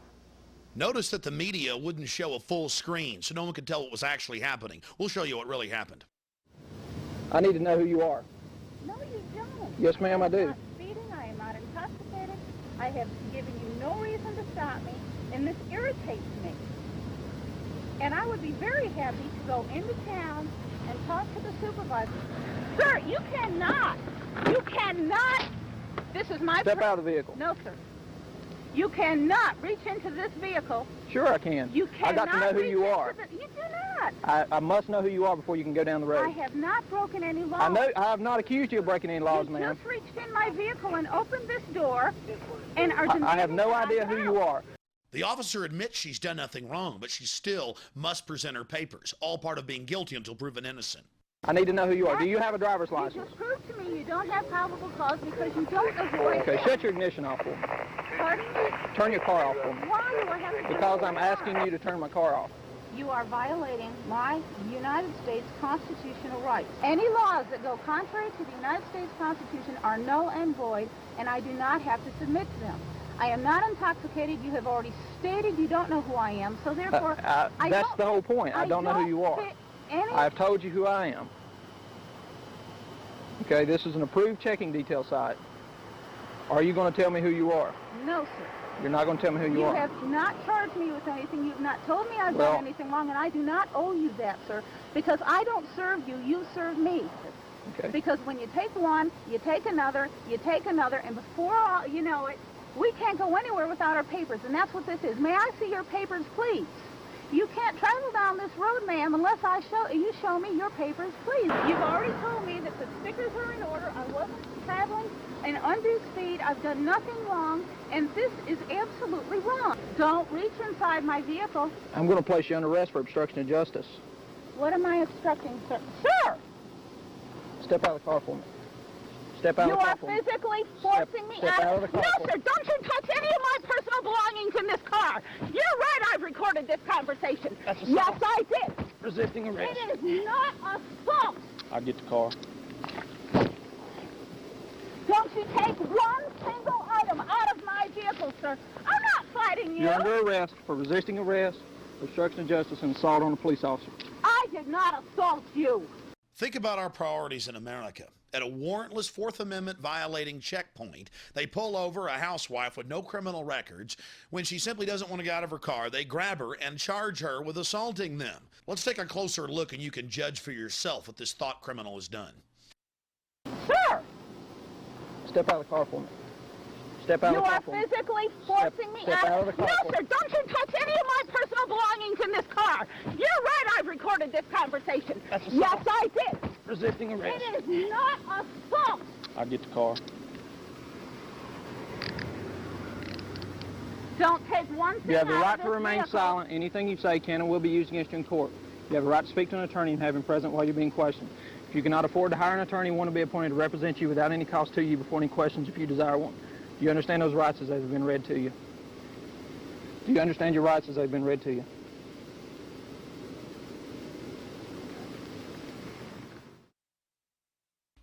They're not concerned with our borders being wide open, the tens of millions of containers coming in each year that aren't even searched. No, they're worried about a woman on the side of the road and what she's reading, what she's thinking, what she's doing. This is the first-generation thought police right here in the United States. This type of activity is totally un-American. These officers should be ashamed of themselves. I want to see it there now. Strategies of submarine warfare.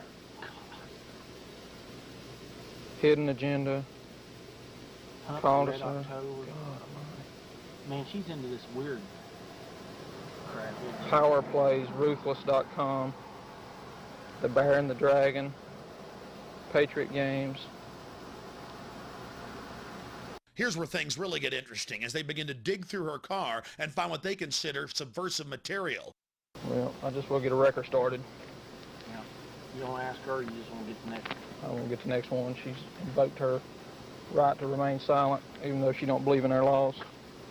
Even though she don't believe in our laws, no, trooper, it's you that don't know our laws. You're the one that's overthrowing our Constitution, our Bill of Rights. Our country was founded on people not being stopped like criminals, like peasants and being searched. The right of the people to be secure in their persons, houses, papers, and effects against unreasonable searches and seizures shall not be violated, and no warrant shall be issued but upon probable cause. You wouldn't believe all the paraphernalia in here.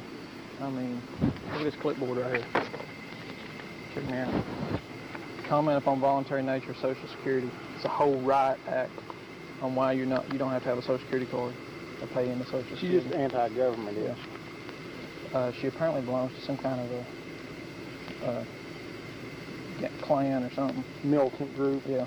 It's Dixieland Law Journal, Constitution Society. I mean, all kind of compulsory production of documents. Anti-government, a member of the Klan for knowing her constitutional rights, for being a member of the Constitutional Society. The FBI training of our police has really paid off. I mean, this is... She's definitely studied on it, hasn't she? I'm telling you what is the truth. I wonder if I can keep that for any reason. Well, is it evidence of a crime? You know, if it relates back to obstruction of justice, I would say yes. I mean, I think obstruction of justice is... That would be the appropriate charge. Good. Yeah. And that relates to it. That's why she did it. I mean, it may actually... She may be the one that would want to bring that to court. I don't know. I don't know either. I mean, it'd probably be fine reading, but I'm not sure if I can seize it or not. Yeah, I know. I don't know that this is illegal. Exactly. I think she can read that all. Yeah. I think she can read it all she wants to. Now this, if they've actually outlawed that is, and I think they have. Abby Newman was vindicated by a jury of her peers and found not guilty of assault on a royal police officer and of resisting arrest. But they still tried to get her for simply invoking her constitutional rights. You heard them digging through her goods. Oh, look at Pocket Constitution. What are we going to do? And then look at this poor guy. This is one of my listeners. They pulled him over. The SWAT team attacked him. He was unarmed. They released a police dog on him and then held up 2 jumper cables on the news and said, look, pipe bombs. Of course, a month later, they admitted that all the charges were false, but that didn't stop them from having a little fun, a little manhunt. There's nothing like it here in the new Rome. America, it's time to wake up to what's happening. We're being treated like animals. Farrell Montgomery, one of my radio listeners, just pulled over, attacked for no reason, shot with 2 taser guns, and a dog attacked him. And then here's the Register Herald. Big newspaper in West Virginia. Christians a hate group.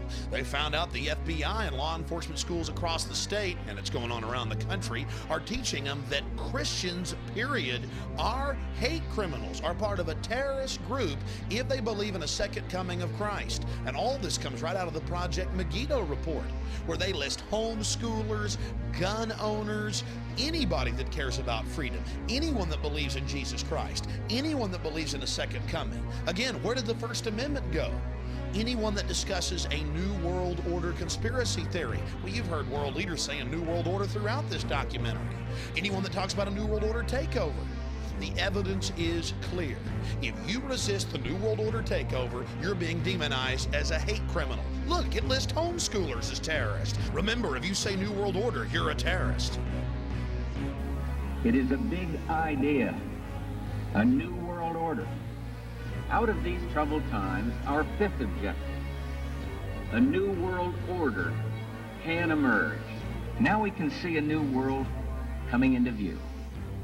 A world in which there is the very real prospect of a new world order. The President George Bush has talked time and time again about a new world order. And this is the best chance to begin to establish the new world order. One of my listeners in Missouri, a patriotic firefighter, sent us this footage of a FEMA commando demonizing the founding fathers and Christians to a group of police and firefighters. What are Christians and patriots? The new Jews? You're damn right, because think about the Christians, okay? Do you accept Jesus Christ as your Lord and Savior? No. What did they do? They took your head off. They beheaded you if you didn't accept Jesus Christ as your Lord and Savior. See, this is reality. Yeah, they're terrorists, but the bottom line is to them, they are not. Now, why is that important to understand? Because they are as committed to their cause and to their way of life as you are yours. And they see you as being wrong. That's very different. When people are passionate about what they believe in, they become a very difficult enemy to be. Who was the first terrorist organization in the United States? Who? Founding Fathers. Founding Fathers. You mean Thomas Jefferson? Oh, yeah. You mean George Washington? Oh, yeah. Paul Revere? Yeah. These guys right here, let me ask you something. Did they try to scare people? Oh, yeah. They tried to intimidate the British. Did they use acts of violence? Your founding fathers, my founding fathers, were involved in acts of terrorism against British officials because they systematically had British officials assassinated. The guys who we call our founding fathers, George Washington, Mr. Honest, who cut down a cherry tree and admitted it, is the same guy who signed death orders, if you will, on members of the British government, the British Crown, who they wanted to eliminate because politically they had influence in certain pockets of the United States, at that time the 13 colonies, and they wanted to divide and conquer. They may get a whole lot of civilians, and hey, I'm going to be honest with you, okay? If they killed 10,000 civilians tomorrow with a biological agent, that's too bad for them. Yeah, so what if they killed 10,000 civilians? You know how these patriots are. They're always killing civilians. So what? We've just got to take care of ourselves. Talk about demonization. If anybody's going to kill 10,000 civilians, it's the feds. All the evidence shows it's the feds killing people, 3,000 plus at the World Trade Center and Pentagon. Here's Bush signing the USA Patriot Act that literally eviscerated the Constitution and Bill of Rights. Section 213 delays warrants. It means they can sneak in your house for any reason, take whatever they want, and never even tell you they were there. But you're like, oh, that's okay. There's a sunset clause. Well, if you look at that subsection, all of the key areas that violate your constitutional rights, there are no sunset provisions. Out of 1,016 sections, 802 has to be the most frightening. You see, the definition of domestic terrorism is anyone that is involved in acts dangerous to human life that are a violation of the criminal laws of the United States or of any state. Under their definition, jaywalking is now a terrorist action. This is an absolute outrage. The people that pass this legislation, in truth, are the real terrorists, the real criminals engaging in sedition against our constitutional republic. Congressman Ron Paul said that none of the Congress was allowed to even read the bill and threatened by the White House that they wouldn't be patriots if they didn't sign it. He said the founding fathers revolted over much lighter forms of tyranny. Unfortunately, we may not always be able to tell you why that agent or agents are knocking on your door. Is there a chance that some of your civil liberties may slip while we guarantee the security of this country? Maybe. Maybe. Slimeball FBI agents like Steven Steinhauser are all over the country in huge meeting halls telling people they've got to give up their liberty for security. Now we're seeing urban warfare teams pop up in major cities and small towns alike. They like you to believe that this is some new phenomenon that they have to do since September 11th. We're about to go into the evidence of what's been going on in the last decade here in the United States. How they were training the cadres, the groups of officers, to go out and train the massive troops for a total militarized takeover of the United States of America in the name of protecting the population from enemy terrorists. In truth, the military's been training to attack the American population. Back in 1999, Texas got hit by 6 black helicopter raids, police stations on fire, military checkpoints, mayors throwing them out of their cities, police chiefs going public. We had Czechoslovakian troops running around firing automatic weapons. And this was not a drill. This was to condition the public, to acclimate them to accept the military with foreign troops working with our local police. You're witnessing actual footage of Delta Force troops, U.S. Special Forces with Czechoslovakian troops running around in downtown Kingsville, setting fire to local structures. I thought black helicopters didn't exist. From Fort Bragg? Yeah. Delta Force? Yeah. Looking out your window and seeing unmarked helicopters and troops dressed in ninja black suits with assault rifles, it's kind of spooky. But that's the point of the operation. It's to train the public, the police, and the military that all of this is okay. The military can engage the population. Now, here's the mayor of Port Aransas, and he was extremely upset. Then we'll talk to a police chief of San Antonio. Nobody wants to get in their business, but we ought to be able to answer questions, especially when they're, flying at dangerously low levels and alerting the citizenry. The chief of police of San Antonio refused for 2 years to let Delta Force take over the city. When he refused, they just did it anyway. They don't care about local authorities. Approached me and get me to change my mind. Well, then, when we said no, then some elected officials were contacted to bring pressure to bear. And then offers were made to give money, cash money, to elected officials' charities if they could get us to change our minds. I mean, as one of my deputy chiefs said, in some circles that's called bribery in and around the San Antonio area, but we don't do them here Next day, I'm still getting contacted by various officials. I mean, they never would take no for an answer. So they weren't respecting your jurisdiction? They were not respecting our jurisdiction. I don't think they respected our decision to go into predominantly minority areas of the city where we had vacant warehouses and buildings and try to do those types of exercises at those locations in the middle of the night. Oh, I'm sorry, middle of the night? In the middle of the night. You know, sometime between 9 p.m. and midnight. You know, I mean, people become frightened. And we do a lot of our decision-making on experiences that have happened in a lot of other cities. We were very concerned with some things that have happened over there, and we didn't get any real good, clear answers. So they were being secretive about it? Very secretive. We're just curious about Army Special Operations from Fort Bragg coming here, Delta Force. And we'd like just basically to ask some questions about was the public informed beforehand? Are y'all aware of the 10th Amendment and posse comitatus and things like that? No, I'm probably not aware of the 10th Amendment, but I made the decision not to inform the public. He made the decision not to warn the public or the emergency managers or the police when 8 black helicopters slammed into the town. Here's the chief of police in Alice admitting foreign troops. Government is training other so-called friendly countries, or? They are training friendly countries, and I'm not at liberty to give you their names, but I know that they are. And it's, they were there in Alice, or a couple weeks ago. There was some present, yes, sir. The foreign troops were there. Now the NATO aircraft are in our skies, and they get to burn out police stations 3 days after the police pull out. It had to be a proper spectacle for the old folks home across the street.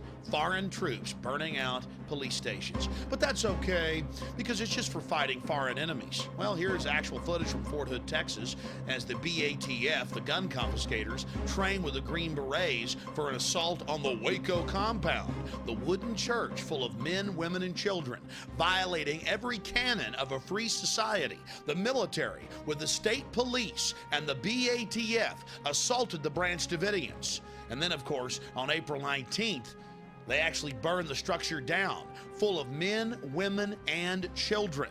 The training, the assaults on the population have been going on for over a decade here in the United States, and the death toll is climbing.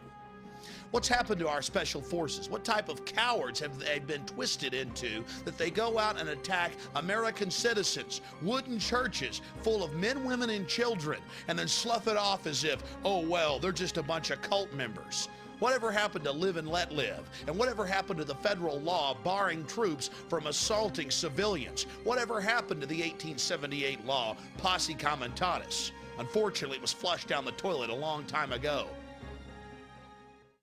Well, here we are in Northern California in Oakland, and Marines have come in for Operation Urban Warrior, what should be deemed Operation Desensitization of the Population.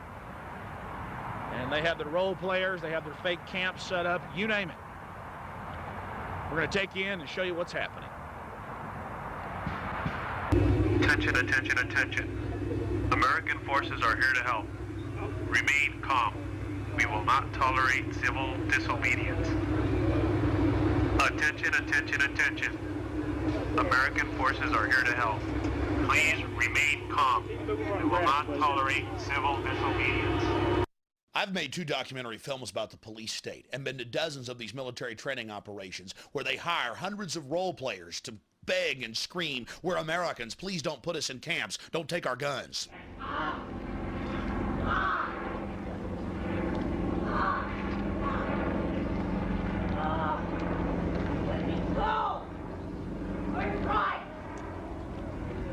Attention, attention, attention. Due to the large number of people arriving, we'll experience a short delay. Please remain calm and cooperate so that we can process you into the camp faster. Hey, I ook de dak in de gaten. Wat? Dak? Niet die op dak, niet die op. Nee, maakt niet uit. As a hostile act. The technologies are what makes you nauseous. In the past, in a situation like that, she might have been shot. In the future, we want to give our Marines non-lethal options where they can say, no, she's not armed. maybe threatening, but I don't want to kill her, or I don't want to kill him, or them. Use your sound wave rifle, I guess you could call it, and down they go. Got him in prison, huh?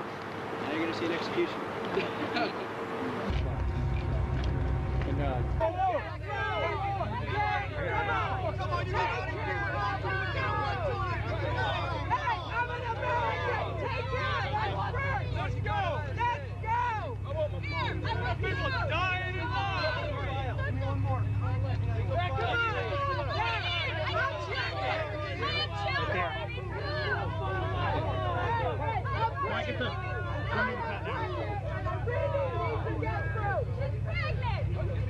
Save your IDs ready up for the scanner.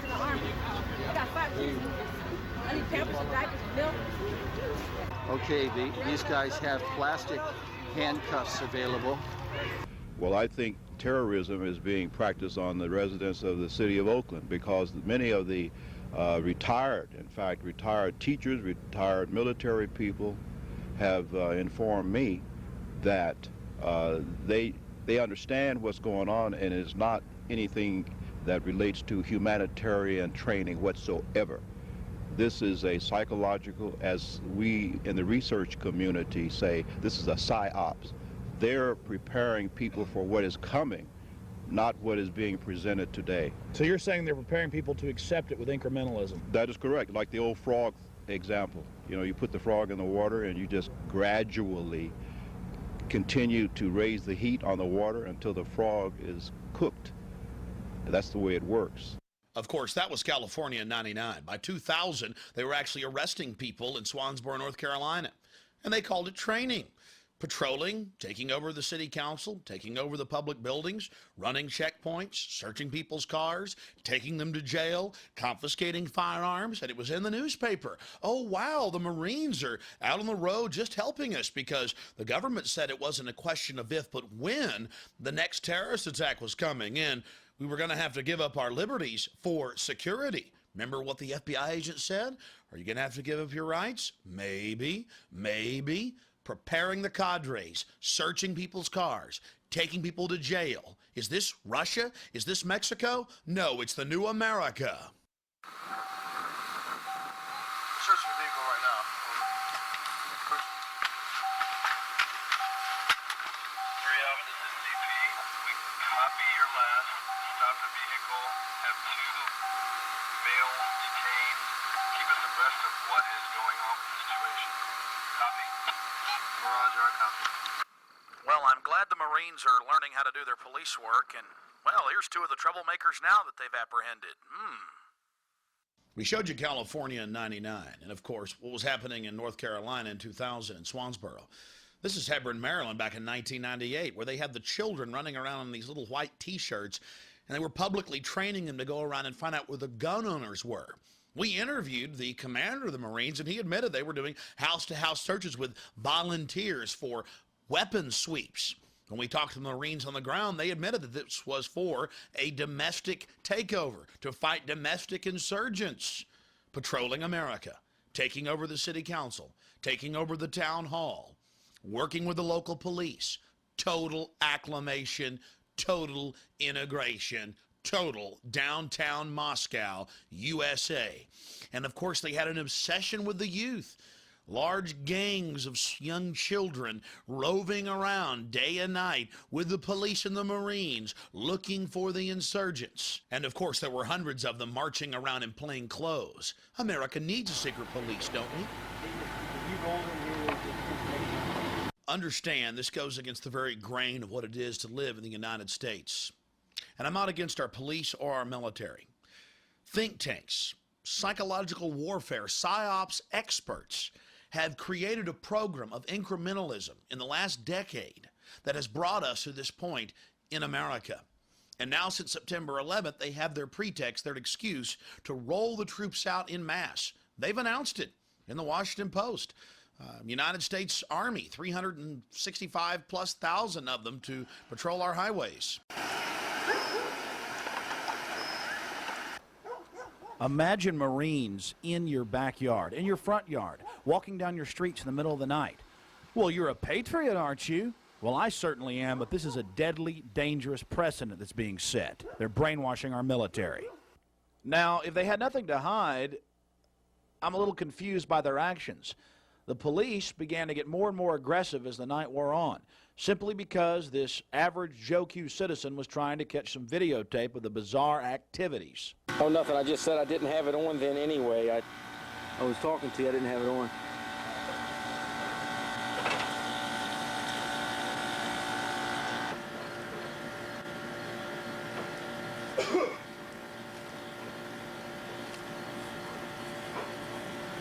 How you doing? Good evening. What's that? It's a good evening. How you doing, sir? Very good. Yourself? How you doing? Not bad. Were you the same guy that was here earlier? Here's an article from February 2002 as we make this documentary. Marines are occupying multiple cities in the continental United States. And yes, they're engaging in strategic deception against the population. Jenny Holbert, the Marine Corps Warfighting Laboratory spokesperson, told the public that, oh, this is the first time we've done something like this. It's very unusual. We've never been in an American city. We've never done urban warfare training in an American city before. Oh no, just a couple hundred times. With the local police, again, searching houses, searching cars, doing a mock takeover. The Army War College called for foreign troops to occupy the United States back in 1999, and now George Bush has actually done it. That's an article from the CBC. They want hundreds of thousands of foreign UN troops on our streets. You're not for the terrorists, are you? And they want 350,000+ U.S. troops to, quote, patrol the U.S., to patrol our highways, our neighborhoods, our communities. In total violation of Posse Comitatus. They admit that they're actually scrapping the law prohibiting troops. Not that it even matters, they're already militarizing our police. Our team was in Swansboro, North Carolina back in 2000.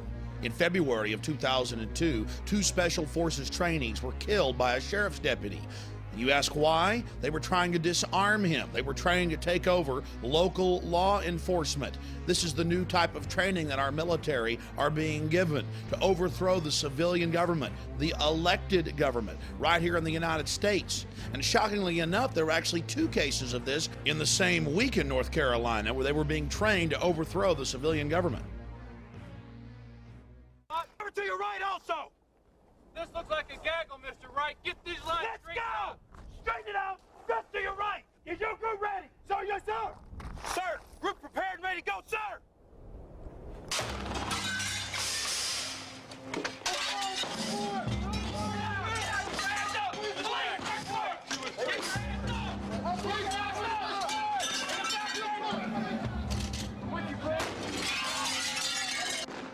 Every day in America, militarized SWAT teams kill innocent people, and they're rarely held accountable. More often, they kill their own officers, and still they're not held accountable. What's happening in America? How did they become so militarized? We interviewed a former Marine Corps officer who in 1989, while he was in the Marine Corps, was serving search warrants on American citizens' homes and businesses.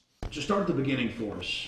A little bit about your past, how you first got involved in the military, and some of the things you did, and then later in life, some of the questions that you started raising to yourself after you've been a police officer. Okay. I started out, I joined the Marines, tested real high in the ASVAB, which is the Armed Forces Vocational Aptitude Battery. Did real well in that and was a MP 5800 military police.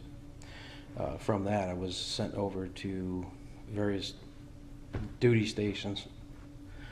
I still had an interest in civilian law enforcement, so I was able to take part in joint military police and civilian police exercises.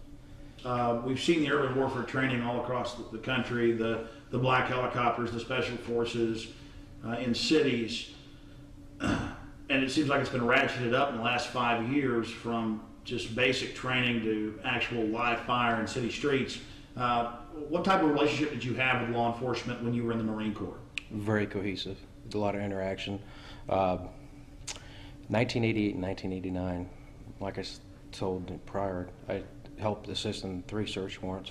A lot of entry team operations, giving civilian law enforcement advice and critiquing how they're doing that, to raid such as crack houses or supposed terrorist organizations as far as multiple entry points of a home, whether it be through the roof, the windows, and front door, or a combination of all at the same time. So you were actively, as a member of the United States Marine Corps active duty, out with civilian law enforcement serving search warrants to homes? That's correct. All right. There weren't missions, they were called exercises, but it was actual with real, what we call combatants, real live. It was the real deal, helping execute search warrants. Late 80s, I've actually been on point with an MP5, and I was not in a police uniform. I had a police flak vest on and a police jacket and black BDUs. And these were obviously drug dealers? One, maybe. What were the other raids concerning? Pawn shop owners. One of them was a pawn shop owner, and the other was for joint working with ATF. As a member of the Marine Corps, David, you're telling us you raided a civilian business with the BATF going after guns? It was the business owner's home. Oh, the business owner's home. The homes were civilian homes and some upper middle class to white collar homes. One was a warehouse facility.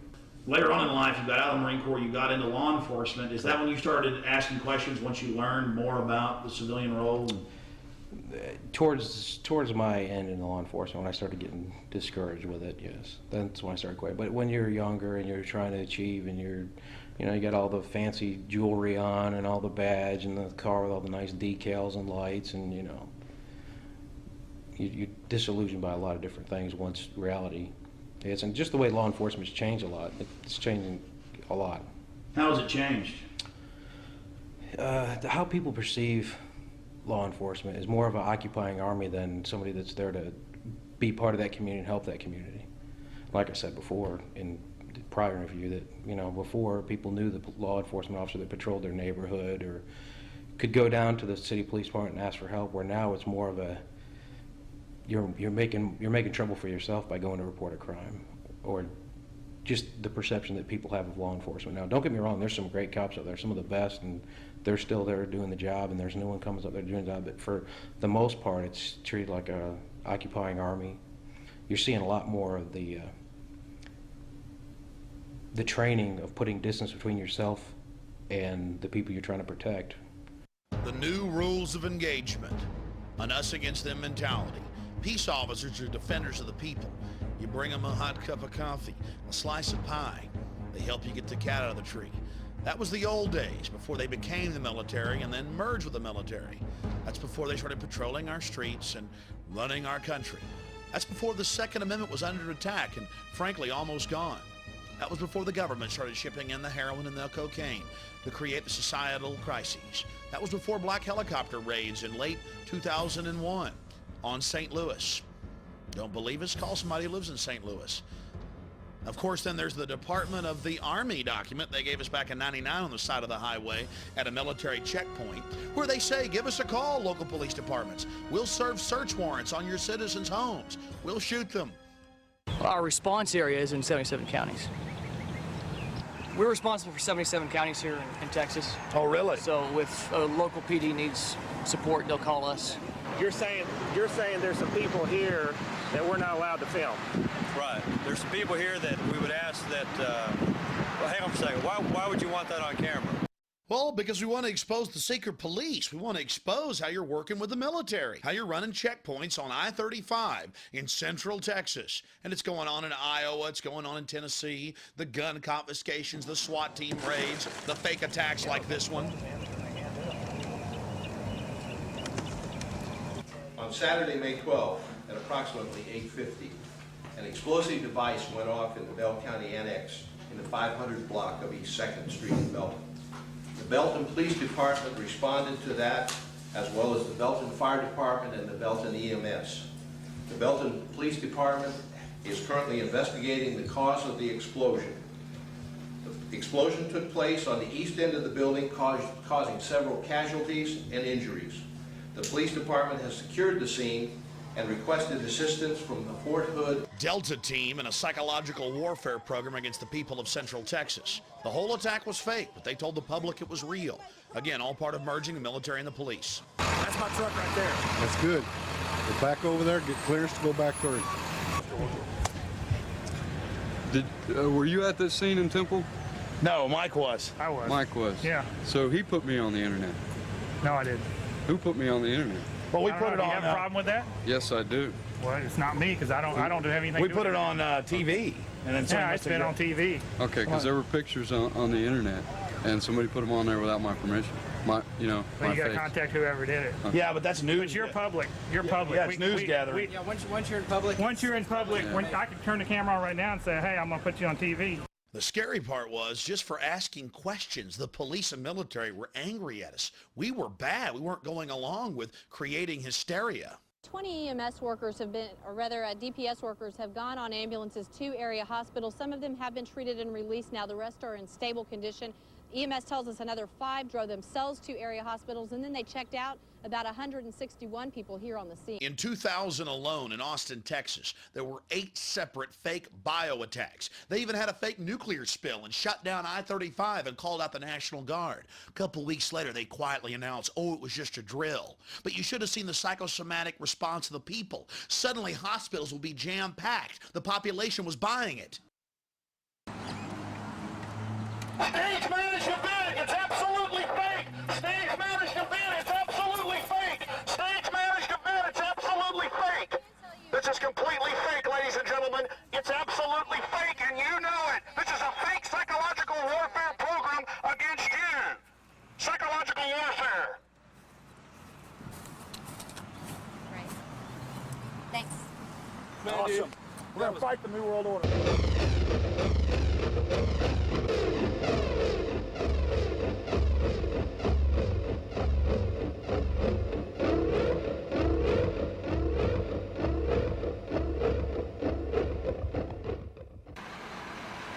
Hello, Waffen SS. Get it on. I got it. Get the searchlights. Yeah, roll, my friend. Jawohl! We all thought this couldn't happen here. It was only Russia or Nazi Germany. But incrementally, they trained us to accept it. Now we have to learn to say no and get in their face. We have dignity. We're human beings. Government's taken over in a parasitic fashion. Did you ever think you'd see the government talking about torture and lauding the virtues of it? Well, now it's actually happening in hundreds of publications, and if you're not for torture, you're with Al-Qaeda. Why, even phony liberals like Alan Dershowitz have been publicly peddling it, telling us it's time for us to reassess our laws and accept torture. But for the terrorist, of course. But the evidence shows that we are now the terrorist. They talk about using cattle prods and rubber hoses on people. And who's going to do the torturing? FEMA, the Ministry of Love. And that's the Federal Emergency Management Administration. All those years we warned people about FEMA. You could read the federal documents, roundup plans, concentration camps. People laughed at us. Then came Seattle. They put 500 of the peaceful demonstrators in a FEMA camp, the Sand Point FEMA camp. We woke up one morning in Austin, Texas, and found a concentration camp in our own backyard. How did they fix it up? Travis County came out here and with some inmates, and they cleaned it all up, swept it, pulled weeds, and then they got inside and reinforced the doors and stuff with bars and stuff. Did you hear about the chains in the floor with the bolts? No, I sure haven't. They announced it on the news. They threw it in our face. The U.S. Army, FEMA out of an old 747 hangar, bolts and chains in the floor, troops marching around, armored vehicles, porta potties, stacks of cots. Long before the September 11th attack, they were going to take good care of us. But of course, after the attack, even the Washington Times reported George Bush enacted 500 dormant legal clauses, provisions allowing censorship and martial law, force roundups. Then they have the model state's health law, where they're allowed to put us in sports stadiums or aircraft hangars and, quote, shoot old women if ordered to do so. The Model State Emergency Health Powers Act. Most of the 50 states are now passing it as we make this film. And it is a Adolf Hitler wish list. They talk about how to deal with the millions of dead bodies, how they're going to round us up, how to herd us into compact cities, how to use slave labor at the different federal camps, and how they've already been doing it since 1989 at 12 different Army bases. They just got done classifying that, by the way. You can go to the Army's website and read about it. You see, a lot of things have been going on in the country you didn't hear about. They were busy building FEMA camps and getting you ready to go into them. Then they've got bills like H.R. 2977 where they talk about different mind control systems they have, different ultra-low frequency mind control devices that can make you become sick or even kill you or make you do what's required of you. 2977, an actual federal document, an actual federal bill admitting that they're spraying chemical and biological weapons on us through the use of something called chemical trails that they're adding to jet fuel, especially in military aircraft. And then if you go to law enforcement catalogs like Schomer Tech, the biggest law enforcement military catalog out there in the world, they have the sonic nausea system, the supersonic nausea system, where they brag that police have been using this for years to manipulate and stop political speeches. It can make a whole crowd get sick, and they can't even hear it. Then ABC News reported the Kokomo hum, an entire town of people becoming ill from the ultra-low frequency attack on a mass scale. Now let's see how they're indoctrinating our children, Soviet style. You can give information without having to give your name. You guys have all the information that I need. You guys can get paid for good tips anywhere from up to $200. You'll sign this card, you'll get one of these membership cards.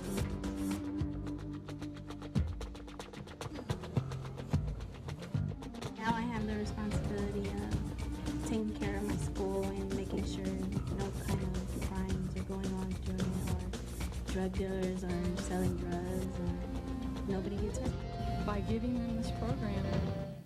You get millions of children into the police state system. You condition them to be members of the secret police.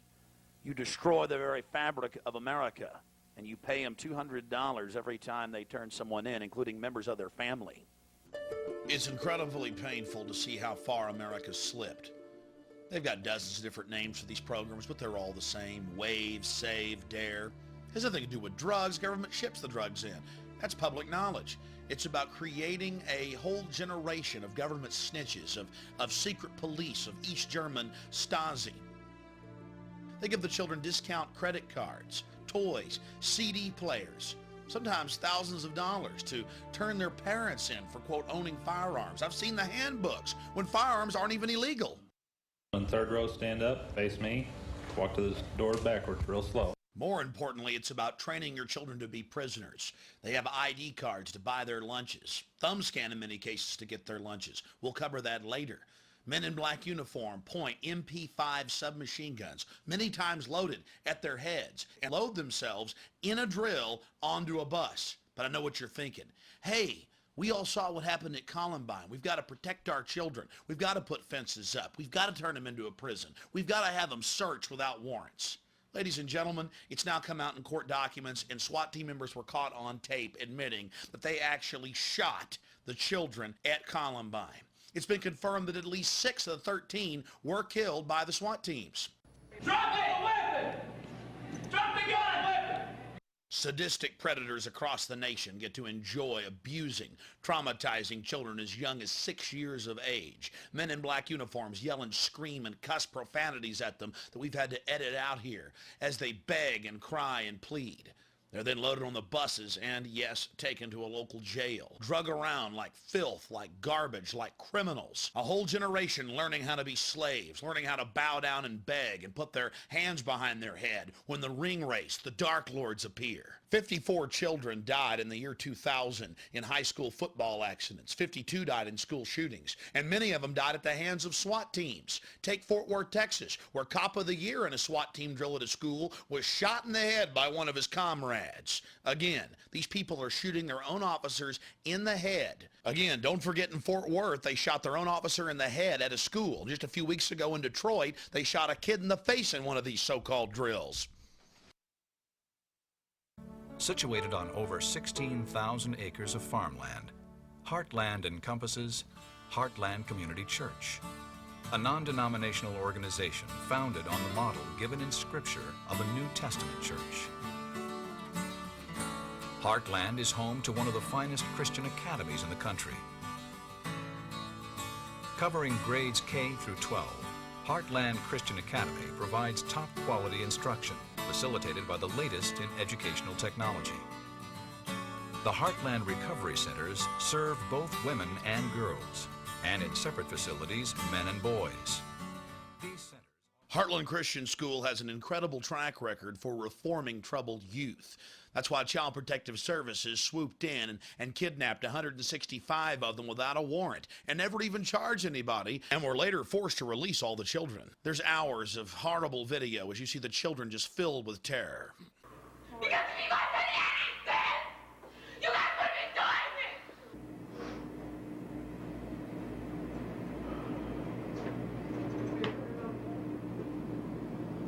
I said, we're going to get away from this camera. We'll do something. You have a clue who all we got? Huh? We're going to get a list of Just get the child's name. Okay. Everybody? Everybody that we load up. Okay. Yeah. We'll single file them out there, and we'll just everybody that comes out. That's taking child abuse. Get off her! That's child abuse! No, it's child abuse. You say that whatever they touch is in the child abuse, that is child abuse. Get him off of her now. That's child abuse. Hey, Mr. Lightyear. Never made a delivery to your home before. I'm taking some personal days off, Ed. Usually I gotta track you down in some toxic vortex, a cosmic battlefield. Retinal scan okay? Ouch! What's that for? DNA sample, new policy. A lot of evil hologramic activity going on lately. If we were to show you all the evidence in children's cartoons and media of face scanning, thumb scanning, national ID cards, and overall police state, this film would be 10 hours long. Let's just look at the facts. DC has already now implemented a card that is held with the CIA and the National Security Agency for all children. Face scans, thumbprints, you name it. And if they want their school lunches, they have to thumb scan to get it. No thumb scan, no food. Training them for the cashless society and getting them into the database. Think about it. Thumb scanning in government schools to get food. But it's not just children that are being conditioned. Adults all across the land are thumb scanning to bank. Not just bank, to get their lunch too at Kroger and H-E-B food stores from Texas to New York. And now the feds have passed a law that all new cell phones starting in October 1st, 2001 have to have a satellite tracking grid so they know exactly where you're at for your safety, whatever happened to the Fourth Amendment. Then there's OnStar. The federal government is in talks with the states to force everyone to have an OnStar type tracking system in their car for tracking as well as taxation purposes. Private companies are racing ahead to implement this Big Brother system. $450 fines from rental car companies for going 1 mile over the speed limit. And that's if you pass the thumb scan to get your rental car. We saw all this coming back in '97 and I got arrested protesting it. The media is talking about thumb scanning to travel. You're working with the foreign banks and the military-industrial complex. This is all their idea. Read the Military War College from 1968. They planned this. And just because you lay around doesn't mean it's not true. Look at all this. Alex Jones is now in an Austin jail, and he'll face a disorderly conduct charge, which mysteriously disappeared off the books. They didn't want to create a court case where I could challenge them for violating my God-given rights. Now here's Dan Rather talking about what they have planned for you and your family in the new police state America. Non-violent offenders who don't even have to be behind bars. They could be closely tracked by a global positioning satellite that can spot them down to a few feet. Electronic boundaries like those we impose on pets could be set up for these inmates, and surgically implanted electrodes could even shock them until they return to where they're supposed to be. One thing we could implant would be a subliminal implant. In other words, basically a message is being typed into the subconscious constantly. Do the right thing, do what's required of you, be a good citizen, don't disobey the law. Well, this slug would love to make you do what's required of you and cram you in a supermax prison. Our prison population's jumped to 6.5 million in the last 2 years. Now they're talking about robots controlling us and implanting the entire population with microchips, or you're for Al-Qaeda. Oh, we're crazy. We're, We're making it up. They'd never peddle microchips, would they? Something has to change, though. They have to find a better way to identify the bad guys, or the rest of us are going to stay home and watch the world go by on television. But we need some system for permanently identifying safe people. Most of us are never going to blow anything up, and there's got to be something better than one of these photo IDs, a tattoo somewhere maybe. The Saudis used an American device to scan the eyes of travelers. I wouldn't mind having something planted permanently in my arm that would identify me. If we don't do something, people are going to stop flying. If they stop flying, and I don't go to the Giants games, it means the bastards have won. Yeah, we're not going to let you win, buddy. We saw what you just implied. We're with Al-Qaeda if we don't take the microchip. We have a Florida family who are really pioneers in a brave new world. They have volunteered to be the first ever to have microchip identification devices implanted into their body. After 9/11, I was really concerned with the security of my family. Top CFR Lieutenant Diane Sawyer, for 8 minutes, sat there in a sickening fashion with this poor, pathetic family as they discussed how they were all taking microchips because they believed in America and wanted to stop the terrorist. Ladies and gentlemen, this is something out of a science fiction horror movie. They're taking chips because they stand with the mother government. I'm living in Nazi Germany Twilight Zone. Now politicians are announcing that they want to get chipped. Strategic defense. Optical identification. Voice verification. Jason Taylor, defensive end, Miami Dolphins. Clearance granted. You're a star. You're a professional football player. You're getting scanned. It's not just children getting brainwashed on cartoons. It's everywhere. This is the prison grid, turning the whole world into a cashless control system. I have read the federal documents, the total plan to force us into these compact cities. You absolutely must resist the thumb scans, the face scans, the retina scans, cameras that can recognize you and scan your face against 1 billion faces in a single second. Everything, no food, no water, no houses, no jobs, no nothing without it. They're actually announcing it. They're going to put it in place, and you are the terrorist. You've already heard them say it. Gun owners, Christians, conservatives, libertarians, liberals, anybody that doesn't go along with global New World Order tyranny will be watched, will be controlled, will be tracked. The New World Order gang has a reason they want to control you, and they've bragged about it. Now the Bilderberg Group and Reuters, which they own, have gone public that they actually groom our presidents, our prime ministers, that yes, they really are international bankers. Yes, they are royal families. Yes, they do run the central banks, and that we are the property of a global superstate in Reuters. They're throwing it in your face, which is owned by a Bilderberg Group member, like Prince Philip.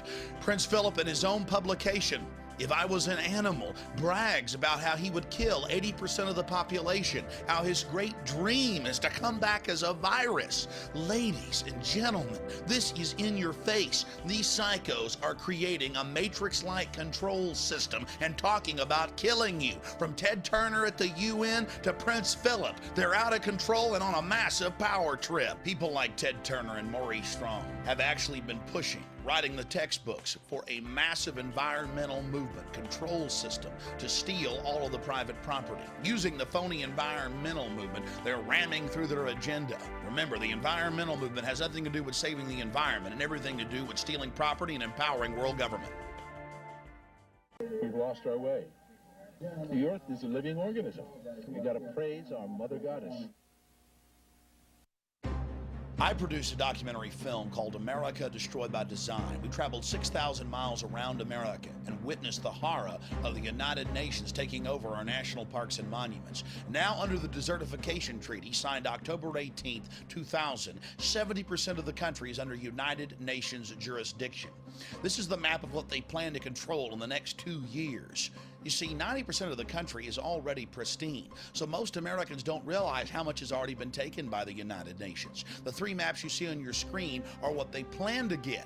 All the areas in red, if you lay the 3 maps over each other, show that upwards of 90% of the country will be controlled by the United Nations. And way back in the mid-1990s, the United Nations Treaty, the Convention on Biodiversity, states that human beings are nothing more than cattle, chattel, and must be controlled by a centralized law enforcement police state, that property rights are not absolute, and that people are the problem, and that global tyrannical government is going to have to step in to save the earth. Talk about tyrants making excuses for their criminal activity. It then goes on to talk about chicken little debates about how there's going to be global warming and the sky is falling, and if they don't get rid of 80+% of us, we're talking about 5+ billion people, that the earth is going to die. Then the UN talks about how we must all be reduced to the level of peasants or there won't be enough resources to go around. Talk about a rationale for slavery. Then they brag about ancient societies using infanticide, human sacrifice, homicide, and feuding, and other horrible practices as a way to control population and how it's good. The Burmese army killed 2,000 people and drove 30,000 from their homes to make way for a United Nations environmental sanctuary.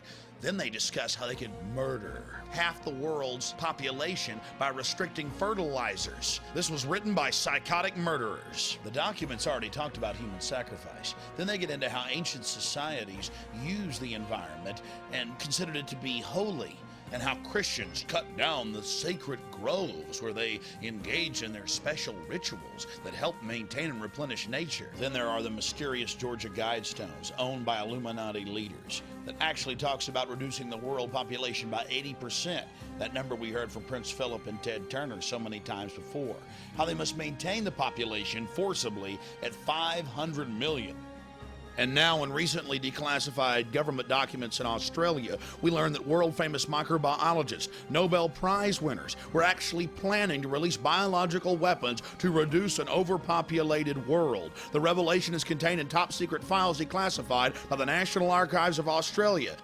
I challenge everyone to read the Nightmare Kyoto Treaty, a total United Nations takeover of the world's energy supply, a huge taxing mechanism to control the populations of the planet Earth. And the science behind it? There is no global warming. We have a regular 12,000-year cycle with 100-year subcycles. Then they have their chicken little scenario of ozone thickness, using fear to get control of the resources. Then they have their human waste reclamation centers, their centralized, federalized, socialized healthcare systems, so they can cover up the mass poisoning of the entire population. Fluoride, a known deadly toxin that causes cancer, severe bone fractures, you name it, retardation of children. Talk to the Nobel laureates that have exposed it. It's being crammed into the water worldwide. The amount of solid scientific evidence that fluoride kills is now overwhelming. Those that oppose it are flat earthers, denying the facts of what's happening in our society. Aspartame, the taste that kills. To call aspartame a poison is doing it a favor. According to the scientists and brain surgeons I've interviewed, this is one of the biggest killers in the United States today. It's in over 9,000 foods. Everything from cancer viruses to squalene and mercury has been found in vaccines. The entire vaccine supply is contaminated. And what is the government doing? Mandating more and more injections of our children. Truth is stranger than fiction. Elites throughout history have always sought to control their peasants, control their serfs. And now the elite has almost unlimited technology. They know that breakthroughs have already occurred that will allow them to have extended lives, perhaps eternal lives, with the help of the cybernetic interfaces. The globalists, and they talk about it in their own policy papers, are not about to allow you and your family to have access to this. They're going to herd you into the reservations. They're going to control you with the new advanced technologies that they're totally obsessed with. They're going to exterminate 80% of you, and then they are going to live like gods on a Mount Olympus. My friends, it's in the policy papers, it's in the documents, and in a film coming out at a later date, I will expand on what their final plans are. But it's actually on the record. Use your common sense and resist them. You've seen the historical record. You've seen the facts of government-sponsored and controlled terrorism in the final decades of the 20th century, going into the new millennium in 2001. This is a call to arms, a call to the information war to wake up your friends, your family, people in your community, your churches, your universities, your schools, and to realize what we're facing. My friends, the evidence is absolutely overwhelming and cannot be denied. All you need to do is check out all the information we have presented here. Look at elites throughout history. Their pleasure, their enjoyment is feeding upon populations, controlling them. We're dealing with control freaks. You have to learn about human history. You have to look around you and study the systems of power that surround you and get outside the paradigm, outside the box, and educate yourself on these facts. Then you need to begin to educate others and to resist this system.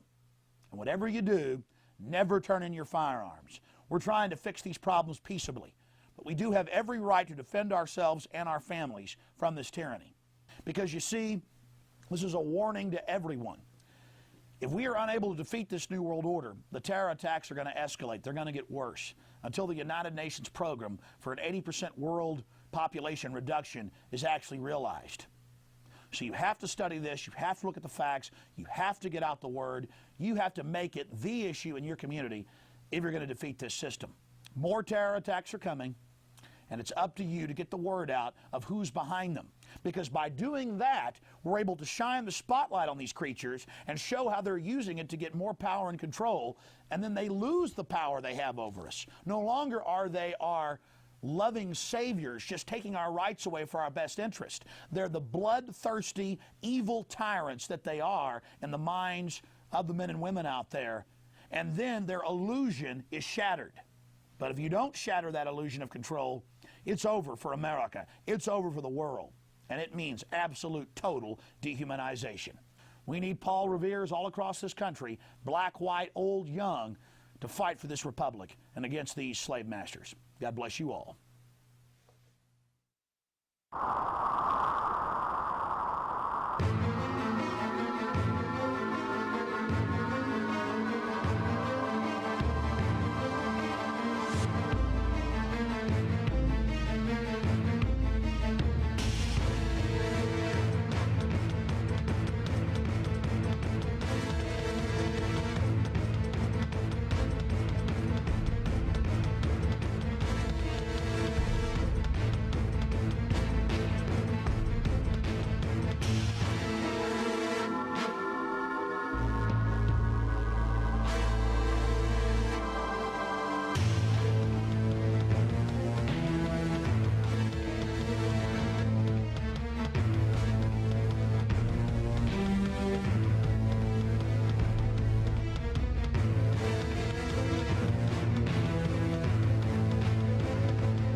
Police State 2000, the military and police training for gun confiscation, and the takeover of our constitutional republic. All the proof you need to wake up America.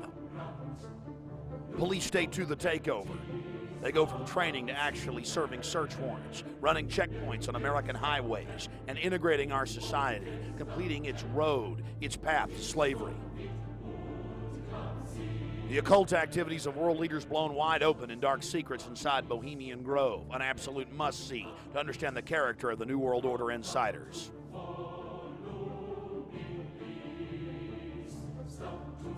America destroyed by design, the UN takeover of our national parks, United Nations brainwashing our best and brightest school children, the national ID card, and much more exposed.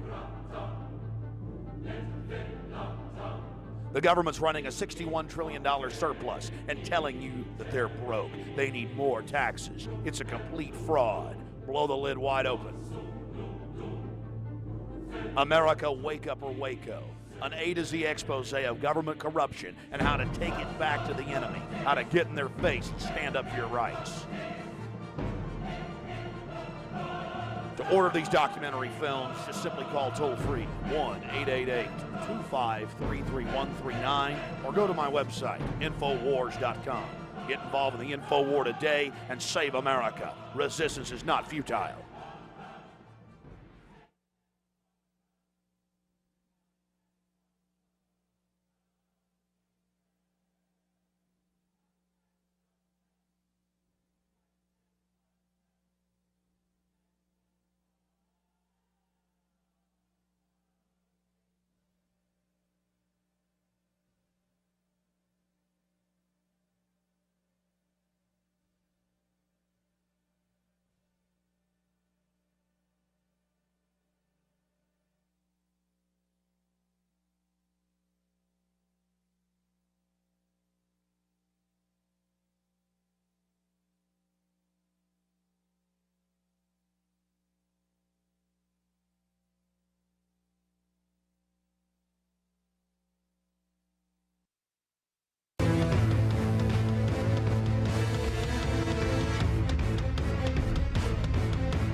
In any crime, we look at who has a motive. And clearly, the oligarchs that run the New World Order world government system have all the motives, everything to gain. They've used the attacks to create a firestorm, an hysterical fear throughout the Western world. In fact, all over the entire globe. And their answer is more and more police state in nations domestically. The excuse governments need to crack down on their populations and their freedoms. And we're going to look at some more of the evidence of that. It's voluminous, to say the least, but we're going to cover some of it. If we tried to cover it all, this film would be several hundred hours long, literally. We'll also look at some of the other motives they had. It's not just about a domestic crackdown. It's about being able to militarily attack any nation that doesn't go along with the globalists, as well as the oil supply.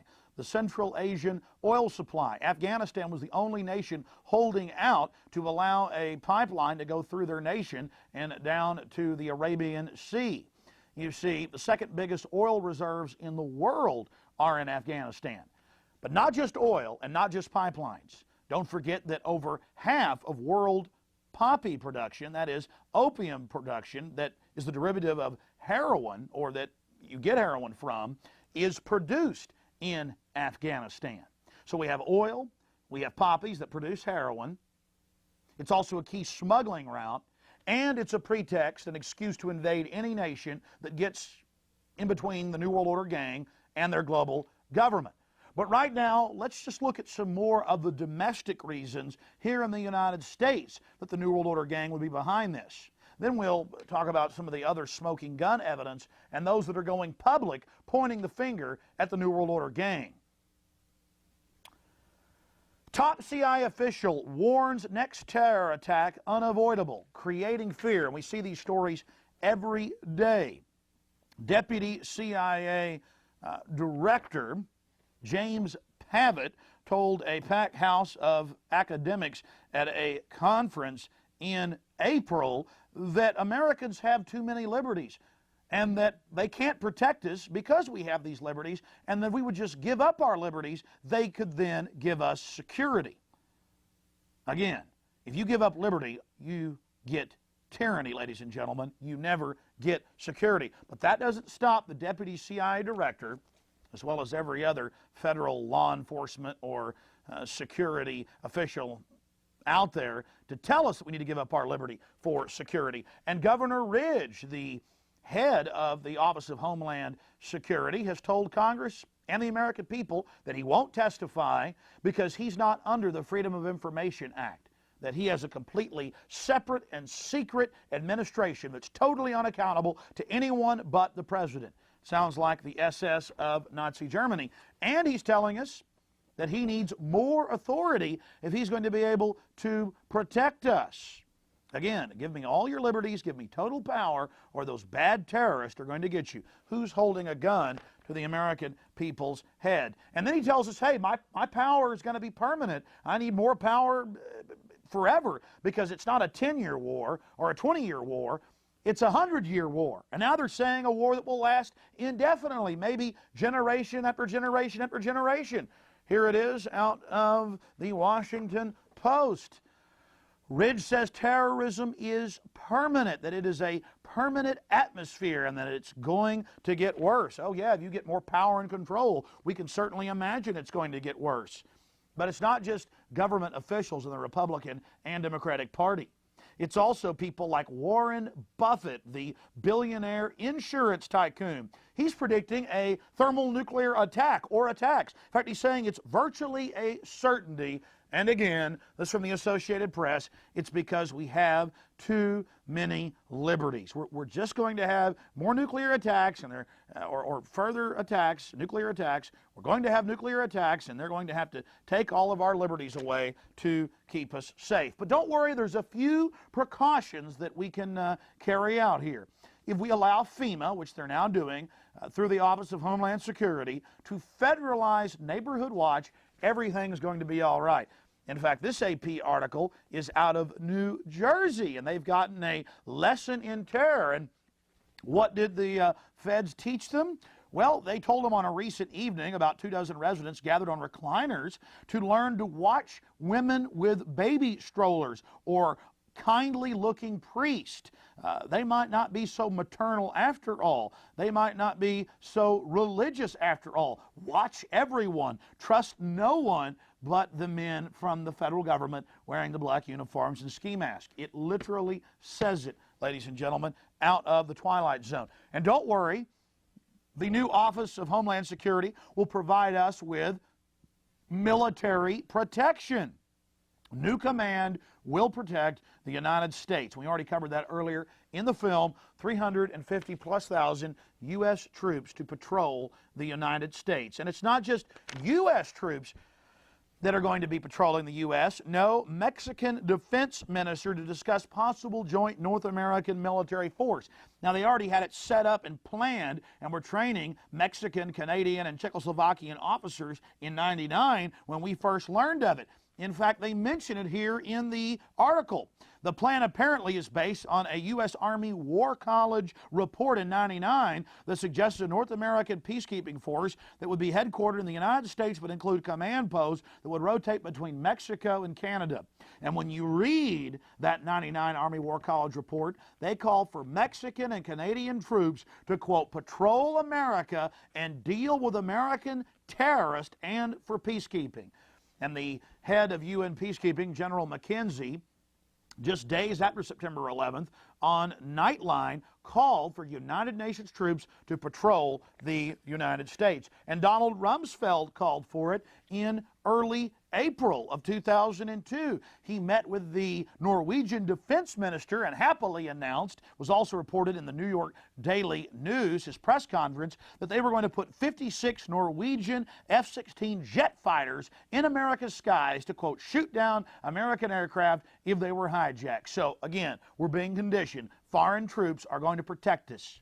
Now you see why the globalists pulled off September 11th. Rumsfeld, Norwegian pilots needed to protect U.S. military run down by Clinton. Oh, now conservatives were going to get those evil liberals with foreign troops, when it was Bill Clinton's dream to bring foreign troops in here. See how they manipulate you with this system. And also, starting on May 10th, 2002, they had a nonstop media blitz throughout the weekend, starting on Friday, with families, Alzheimer patients, children, you name it, being implanted with implantable satellite tracking chips. And there are reasons: medical, anti-terrorism, that way we can be trusted people, prisoners. There's now contracts with the Bureau of Prisons out in California to implant parolees. Everybody needs a chip, so we'll all be safer. First humans have now received their microchips. Family gets computer chips implanted for medical information. And again, you read on, it's for anti-terror reasons. It's for everything you can imagine. And yes, emergency drill held at school. They're having thousands of these around the country. Men in black uniforms are in camouflage, dragging children out at gunpoint. The government's got to keep us safe, and they've got to take our liberties away to do it. And more reports coming out about how torture's good and how the U.S. Army has 30 ways to get al-Qaeda prisoners to talk. Maybe. But remember, at the same time, they've flown the Taliban and al-Qaeda leaders out and have been protecting them. They had bin Laden and his chieftains in their sights, the Air Force did, 10 separate times, and were ready to kill him with their Predator drones. But the CIA said no over and over again, and then helped airlift them out of the country. But that's okay. The Army can get trained on how to torture prisoners. Again, the same reports over and over again.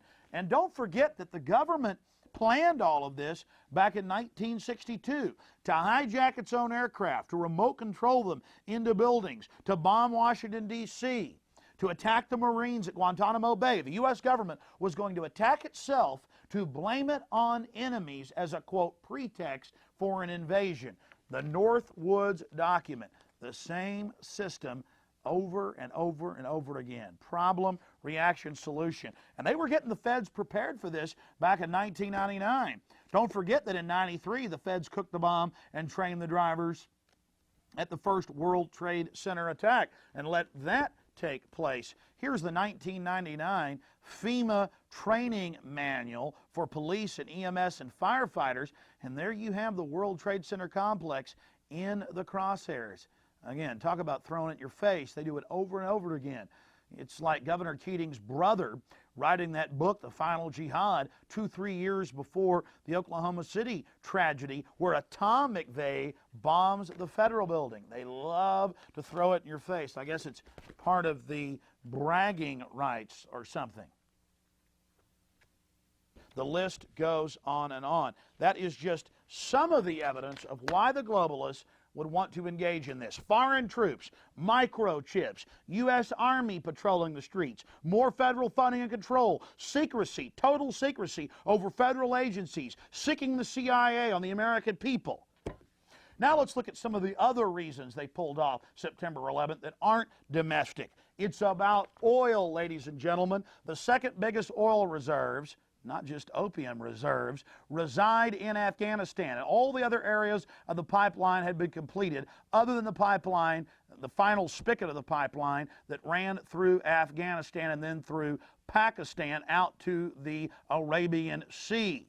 The Taliban had been big buddies of the CIA. They'd been put into power by the CIA, again, part of the public record, but they'd suddenly started refusing to go along and play ball. That's when Osama bin Laden, the CIA double asset, was activated to order his terrorists to attack the U.S., hence creating a pretext for war. Then all the feds had to do was open the door and make sure the attack wasn't hindered by any good federal assets in Defense Intelligence or FBI, and they'd get their police state and their global takeover they needed. By the way, now Unicol is finishing that pipeline now that a puppet government's been put into power in Afghanistan. In fact, here is the congressional testimony by the Vice President of International Relations at Unicol, the big Dick Cheney oil company, in February 12th, 98, when the Taliban first turned on them, saying, hey, we got to get this pipeline through. You've got to pressure the Afghan government. This is the congressional testimony, the congressional record with Unicol saying they had a problem back in 1998. Another smoking gun. It's about oil. It's about heroin. It's about global tyranny, ladies and gentlemen. Here's another New York Times story. Oil diplomacy muddled U.S. pursuit of bin Laden. Again, ladies and gentlemen, they couldn't stop bin Laden before September 11th because he's in with the Saudis. Now let's look at insider trading, and a particularly risky type of insider trading. We're talking about put options or short selling. Now, in the days after September 11th, firms pointed out that record put options had been placed on the airline industry, but not on the airline industry as a whole. Oh no, it was even more suspicious. Record, 3 times any previously recorded put options, not just on the airline industry, but specifically on United and American. We all heard we'd be able to find out who was behind September 11th. And then suddenly the story left our media almost entirely. That's because, ladies and gentlemen, on just cursory inspection, it turned out that it was Buzzy Krongard, now executive director of the CIA, who had been behind the put options. His company had placed almost all of the put options, and 3 other high-level CIA agents' names have been listed in mainstream media accounts. This is out of the London Independent, Buzzy Krongard. And then, of course, we haven't mentioned defense spending, record defense spending surrounding September 11th. And guess who owns the major firm making the profits off the defense spending? The principals in the Carlyle Group, getting 1/2 of defense spending budget through their brokerage house. That's right, the same players again, the bin Laden family and the Bush family. Known principals in the Carlyle Group.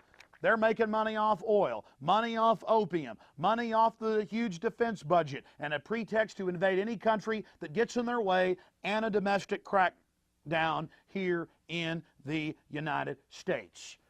The Carlyle Group, the Wall Street Journal, and other publications have reported, is the principal, ladies and gentlemen, principal contractor in all of the new defense budget contracts. And they've always been in the top 5 of defense brokers. And the principal owners, Osama bin Laden's family and the Bush crime family dynasty. The same story over and over again. They're in oil, they're in opium, they're in weapons, they're in Wackenhut and prisons. Police state. They only stand to profit and to get more power out of it. So, arms build up in Rich's firm, staffed by big guns, LA Times, the Carlyle Group, ladies and gentlemen. And now we have all the suppressed details of insider trading with Buzzy Krongard and the CIA coming out in more and more publications. Does this not anger you, the American people? So let's go over it again. Oil, heroin, weapons sales, record defense budget, record federal budget, $2 trillion for 2003. So oil, heroin, weapons, a military excuse to invade any nation that gets in their way, and a domestic police state crackdown. The globalists profit from all of these industries which they own and control, whether it's prisons or pipelines or heroin or police state. They stand to gain from all of it.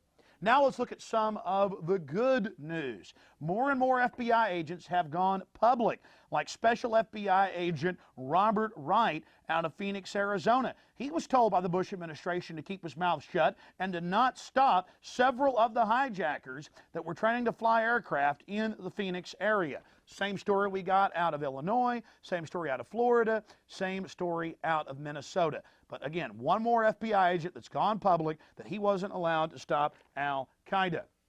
We also have a problem. Now we're seeing how guilty the globalists are. Bush threatened the Congress not to have multiple investigations in 7 different committees, so they scaled it down to 1 committee. Well, now the committees hit a bunch of different obstacles. CIA agents that were testifying have been caught lying under oath. They failed polygraph tests. They're absconding. Governor Ridge, the new Gauleiter, Homeland Security Chief, is refusing to testify. Again, the list goes on and on. They are obstructing big time with their hands in the cookie jars. Now Senator Graham has had to go public. This is out of the St. Petersburg Times in Florida, saying they're covering up what really happened in September 11th. Another headline, 911 inquiry delayed as staff chief is ousted in CIA dispute. This is out of the big Seattle Daily newspaper. I mean, I've got hundreds of these articles, hundreds of eyewitnesses. I've interviewed many of them myself. It's just mind-blowing. The government did this, folks, and they're coming after your freedoms.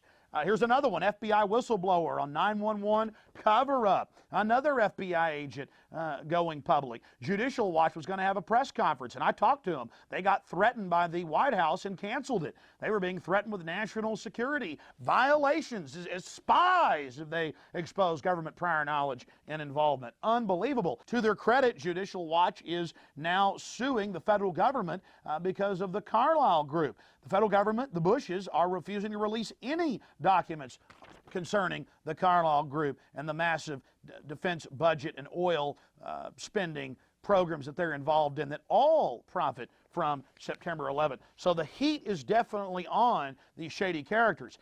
Here's another one from September 15th out of WorldNet Daily. U.S. sent Afghanistan $125 million. Other reports say $134 to $35 million. Washington is largest donor for second straight year. So right before September 11th, they were sending record foreign aid for Afghanistan to the tune of $125+ million. And talk about prior knowledge, preparing the war. Another article, this out of the Times of India.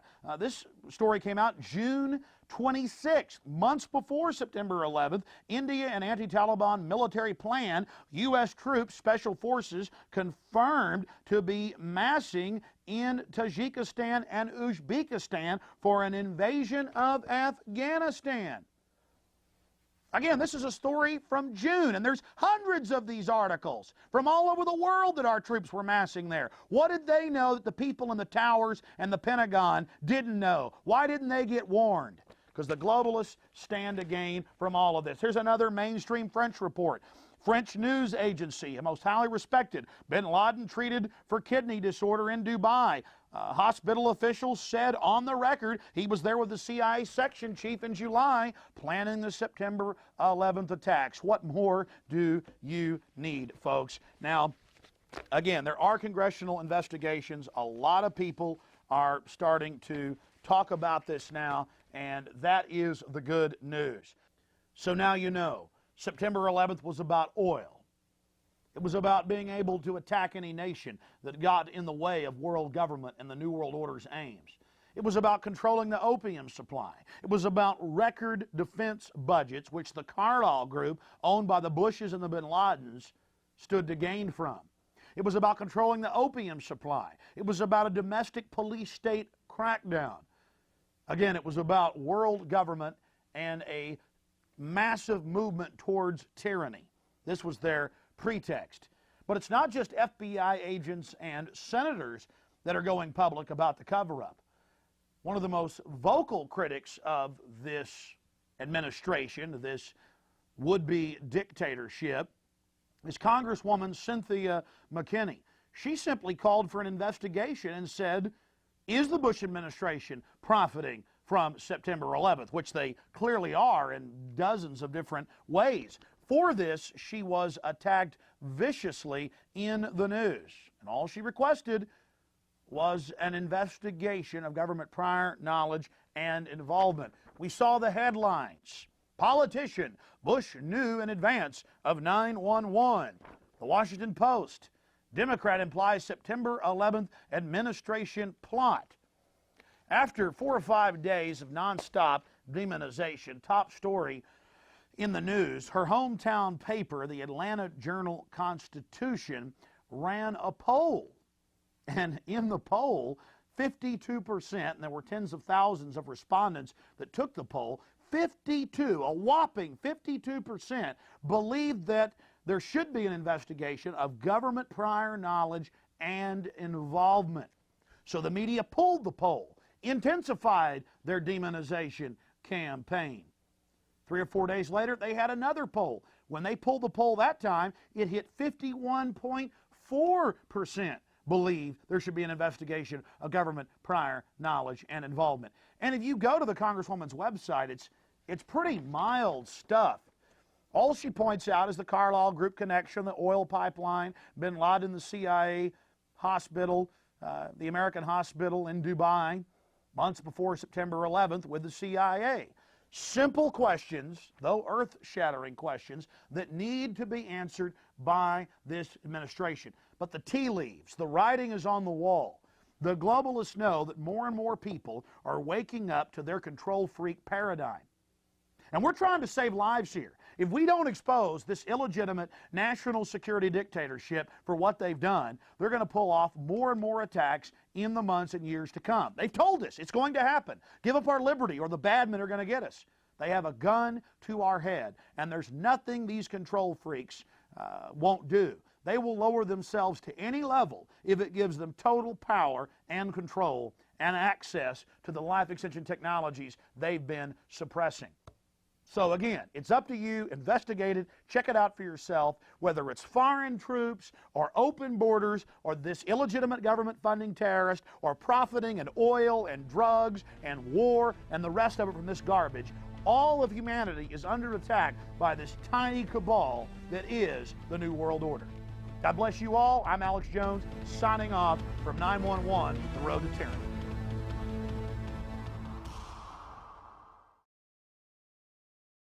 Visit Infowars.com and PrisonPlanet.com.